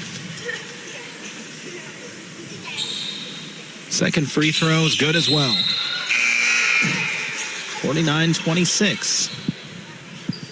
Don't ask a teacher coming off Christmas break what day it is. That's fair. That's fair. We don't even know what month it is. Stoutland racing ahead. High post out to the wing, goes to the corner. Stover and man defense. 1:15 to play. Oh, a near steal from Pinsky as she slaps it into the Stoutland bench. Young lady almost got popped in the face. You laugh about that more when you're leading. 23-point lead for the Lady Tigers. Catch and shoot wing 3 from Stoutland, halfway down, came back out. Good fight for it. Side bottom gets the board. Pinsky will run the point with under a minute to play in the third. Side bottom out on the wing. Couple pass fakes. She'll drive, dumps it off to the block. Vbrock's shot partially blocked. She gets her own miss. Fires out of it to Pinsky. Pinsky's a runner. She's fouled, and the shot won't go, but she'll shoot 2. Tonight's basketball game brought to you by free throws, because we've seen a lot of them. Man, that's all it is one big giant free throw contest. Yeah, we lied to you folks. This is not the opening round of the Stover tournament. This is the Elks Hoop Shoot. This is the Elks Hoop Shoot 31st. 31st Elks Hoop Shoot. First free throw is good for Pinsky.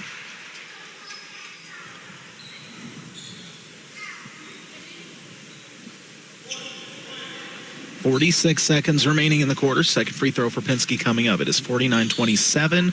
Make that 49-28 after a pair of made free throws from Rory Pinsky.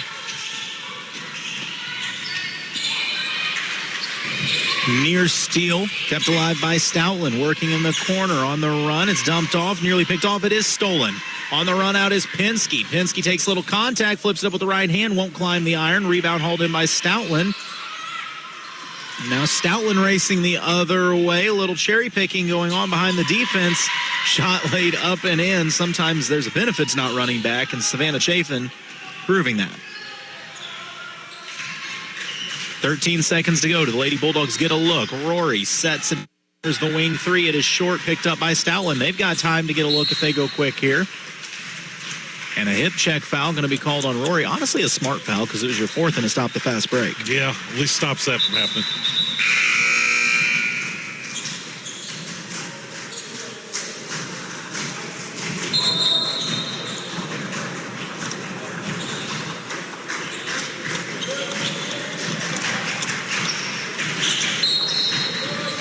liking this Stover Bulldog cheer thing going on. Yeah, right they've now. got like a heck of a rhythm over there. Yeah, I don't know what 2 this is. seconds This left. is cool. Stoutland fires it up at the buzzer, and the shot too strong. We've played 3, and Stoutland leads Stover 51-28. You're listening to KS95 Sports. Looking for a ride that won't wreck your wallet? Head to GT Brothers Automotive in Eldon, home of the lifetime powertrain warranty. Yup, no hidden fees, no nonsense. Just great vehicles, incredible prices, and hometown service that keeps you rolling long after the sale. They've got a huge selection of cars, trucks, vans, and SUVs, and bank and credit union rates starting below 5% with approved credit. The deal just gets sweeter. So swing by GT Brothers Automotive on Business Highway 54 South in Eldon, or call 573-557-2200, where buying your next ride is actually fun. With a Citizens Bank debit card, you'll never have to wonder if your check will be accepted. Hi, this is Ryan Pryor from Citizens Bank of Eldon and Versailles. You can use your card anywhere a MasterCard debit card is accepted. To make purchases at your favorite merchant, get cash in an ATM, or to make a purchase online. Your purchases will be deducted from your checking account and will appear on your monthly statement. Ask for an application. Member FDIC. A hometown bank, a hometown friend. As we enter the Jason Blankenship CPA fourth quarter, it's been a tough offensive go of things for the Lady Bulldogs. 28 points through 3 quarters. They've given up 51. It just feels like Stoutland has played with a little more energy and been a little more in control in this one. Yeah, just been a step faster than the Lady Bulldogs all night long. See how the Lady Bulldogs close. Shot won't go. Well, the steal, I should say. Stoutland on the run out. Restolen. Yes, it is restolen. That's Morris with it. Drops it off to side bottom. Side bottom going to handle the pressure, but was looking for Pinsky. Instead finds Stoutland. Stoutland on the run out. Side bottom going to get a foul in. They'll say that's on the floor, though. A lot of turnovers tonight. Not much rebound and not much scoring. Kind of a trifecta of problems.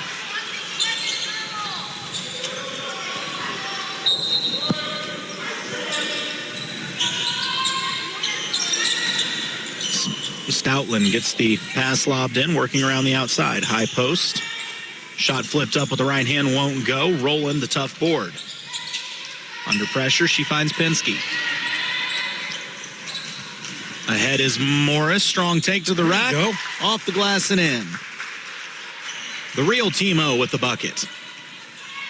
Little T with a capital T. I've never seen such a fight for a name before as Timo. We've had 3 claims to the throne thus far. Timo got mad because Tyler Morrison was getting called Timo now, and he called me one time about that. I'm like, what dude? I don't believe it's that an Timo, unofficial nickname. What do you want me to do? I don't believe Timo ever got mad. Offensive board Stoutland and fouled on the rebound. Well, his hug just had less force. Less love behind it. Yeah, it had less love in it. That makes sense. 2 free throws coming up after the foul, as that's going to send Ella Cornelissen to the free throw line.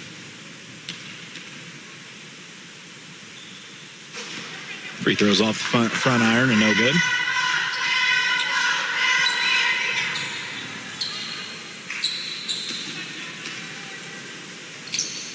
Second free throw is on the mark. 52-30. It is a 22-point lead. Stover racing the other way. Morris on the block. Fires to Dills on the weak side, and she is fouled and will shoot 2 more free throws. See, when the Bulldogs push it like that and get down there and get those numbers, good things happen. Mainly free throws. Lots of free throws. Lots of free throws.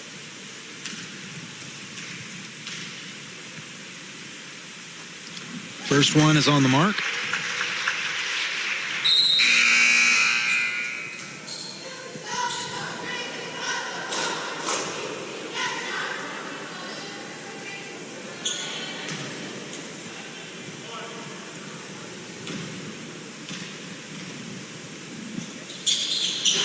Second free throw rattles out. Side bottom keeps it alive. Excuse me, that's Pinsky with the putback.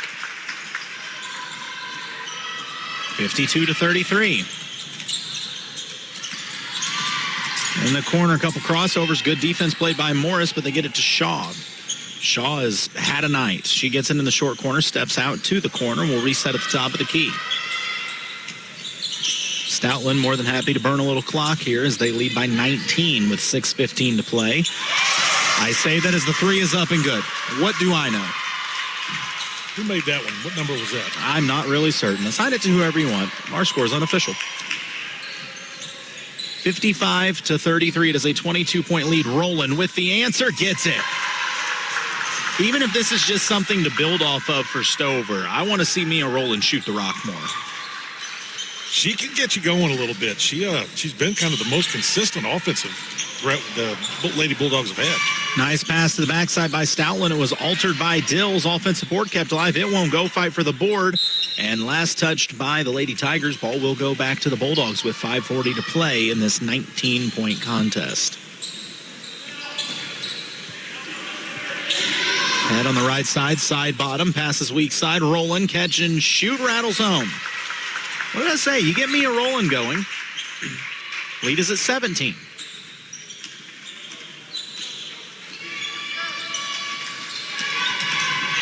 Morris picking up the defense, extending it. Stoutland drives baseline, lost the ball out of bounds, so it'll go right back to the Lady Bulldogs. Got a little something going here. You go down there and you hit a three. This gets surprisingly interesting at this point in the game.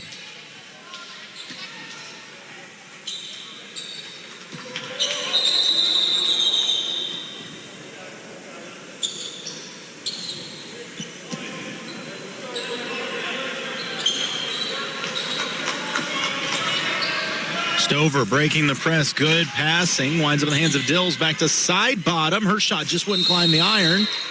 That was definitely a foul. A little bit of an over the back there. Good ball movement. Good work by side bottom getting underneath. Pinsky will be the trigger man.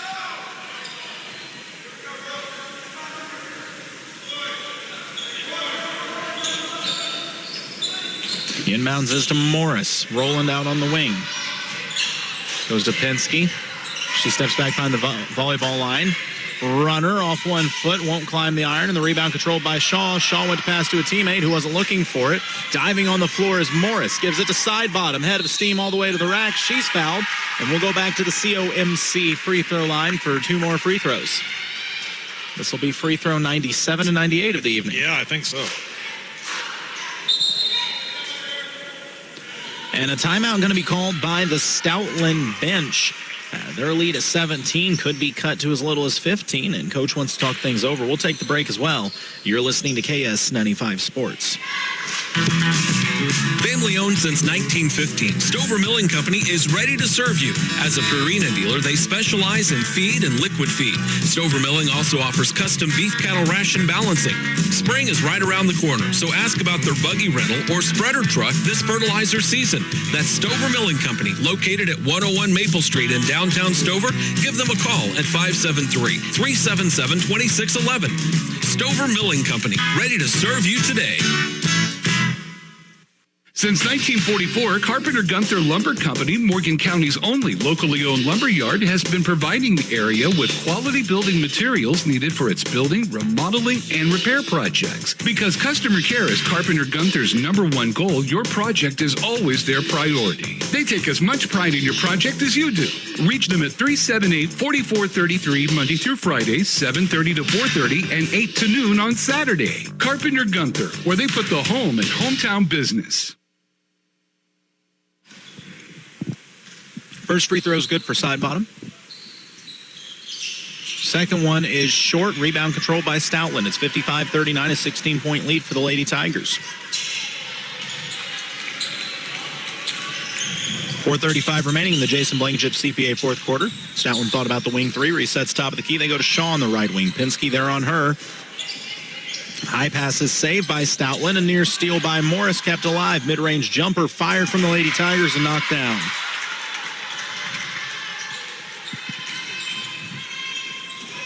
Dills in the middle of the lane and... Wait, what? She was looking for a guard. They're going to get Pinsky away from the ball with an offensive foul. I didn't see it. I was focused on Dills with the ball, but... That'll be her fourth. Pinsky must have cleared some space somewhere.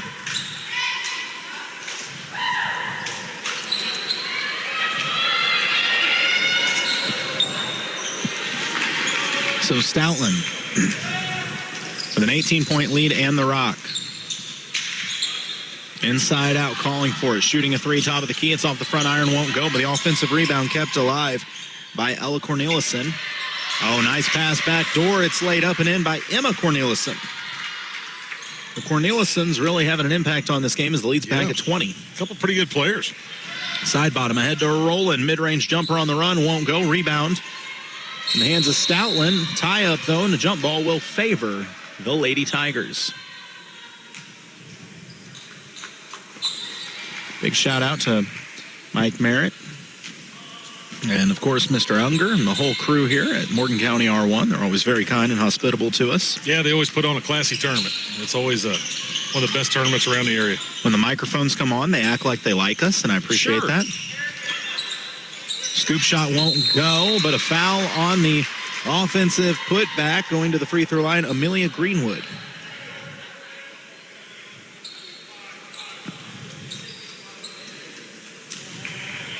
That foul going to go on side bottom, and that will foul her out of the game.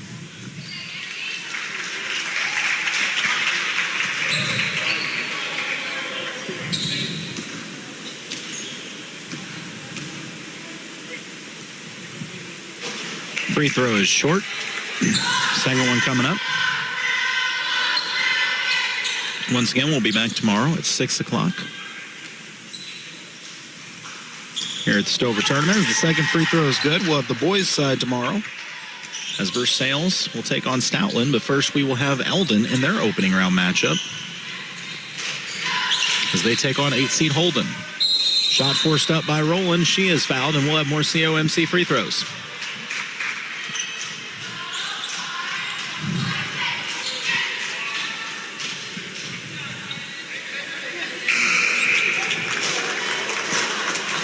I wondered when players would start fouling out. Usually when you get to like the 78 free throw range. Yeah, you can't shoot those many free throws without something finally happening.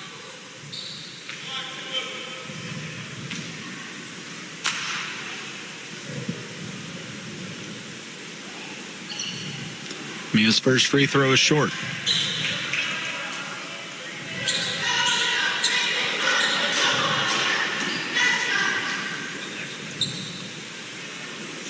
Second free throw for Roland is off the iron, but an offensive rebound from Penske. Penske drives, drops it off to the corner. 3 on the way from V-Brock, won't go. Rebound controlled by Stoutland. 3:08 to play. 21-point Lady Tiger lead. Kind of looking like the Lady Tigers are going to face the Lady Mustangs on the championship side of the bracket.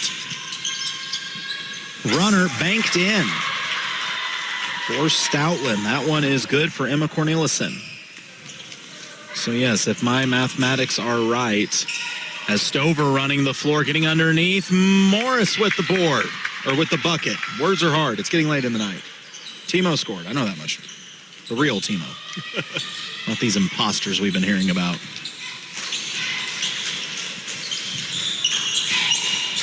Running a little clock now is Stoutland going to be patient on the outside. So, yes, on Wednesday, it's looking like it's going to be Eldon and Stoutland. They will play here in the Dome, while over in the high school gym, Stover will face off with Holden. That'll be some good matchups right there. And then Versailles, I believe, will face off with Colcamp over in the gym, the old gym. As a foul was committed on the floor, and going to the free throw line is Stoutland. More specifically, going to the free throw line for Stoutland is Candace Barnwell.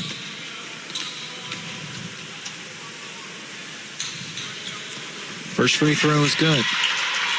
63-41, 22-point lead for the Stoutland Lady Tigers. Second free throw rattles and pops out, and tie up on the rebound. Jump ball will favor the Lady Bulldogs. Some new faces in the game for the Lady Bulldogs. Miley Worthley is checked in. Also, Jolene Wells back in the game. Saw her a little earlier. Abby Holston in. Got Matea Walker. And Bailey Kufer. There's a turnover by the Lady Bulldogs. Stoutland wants to get out on the run. Close to 2 minutes remaining. Wing three pulled up and splashed home. Man, Stoutland doesn't stop, as that is Ella Cornelissen again. She's had a solid game. Yes, she has. Near steal, it is a steal. Cornelissen with it, leading the fast break. She gets the middle of the floor, drops it off, making space underneath, as that's going to be Emma Cornelissen. that'll be, you guessed it, more free throws. More free throws. Jason's score sheet looks like he's got polka dots on it. Oh, it's just unbelievable. First free throw is long. Sponsor that's got the most mentions tonight, COMC. You won by picking the free throw line, folks. You're going to have those letters in your dreams tonight. They appropriately wanted the free throw sponsor, so it's going to work out well for them. Second free throw rattles out. So 0 for 2 from the COMC charity stripe. Stover with the board. 1:40 to play. A little surprised at full court pressure here with it being a 25-point game with 1:30 left. Yeah. Subs in, but Stover loses it out of bounds. Might be something you want to call off there. Maybe.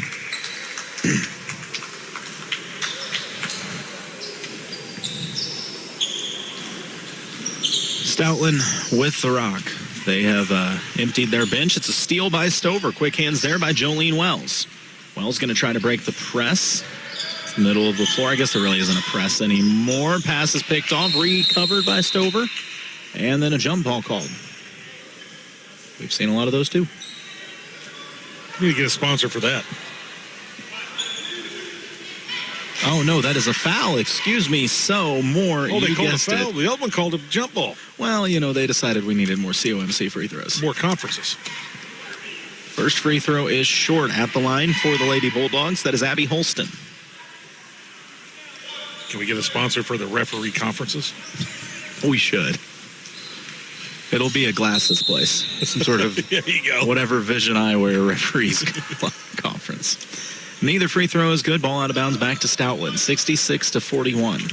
We play our cards right here. We can get 10 more free throws in before this last minute. Oh, easy. Easy.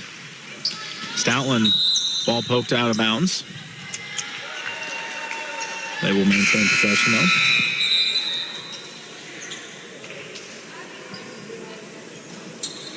Some more Lady Bulldogs going to check in for the first time tonight. Trying to see who we've got out there. We've got Molly Shadwick. We've got Henley Meissner. I feel like somebody else just ran on the floor as well.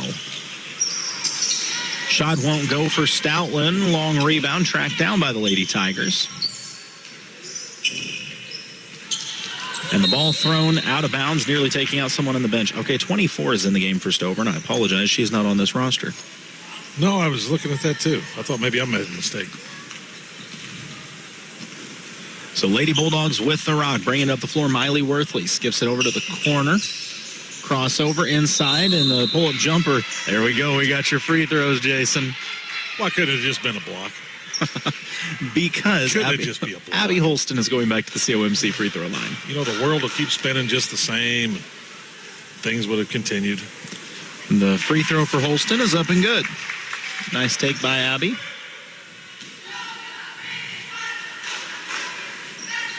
Second free throw off the back iron. Stoutland has the board. 45 seconds remaining in this one. Stoutland going to move to the championship side of the bracket. Stover going to move to the consolation side of the bracket. 3 on the way. Won't go. Fight for the board. Tipped out of bounds. They'll say last touch by Stoutland.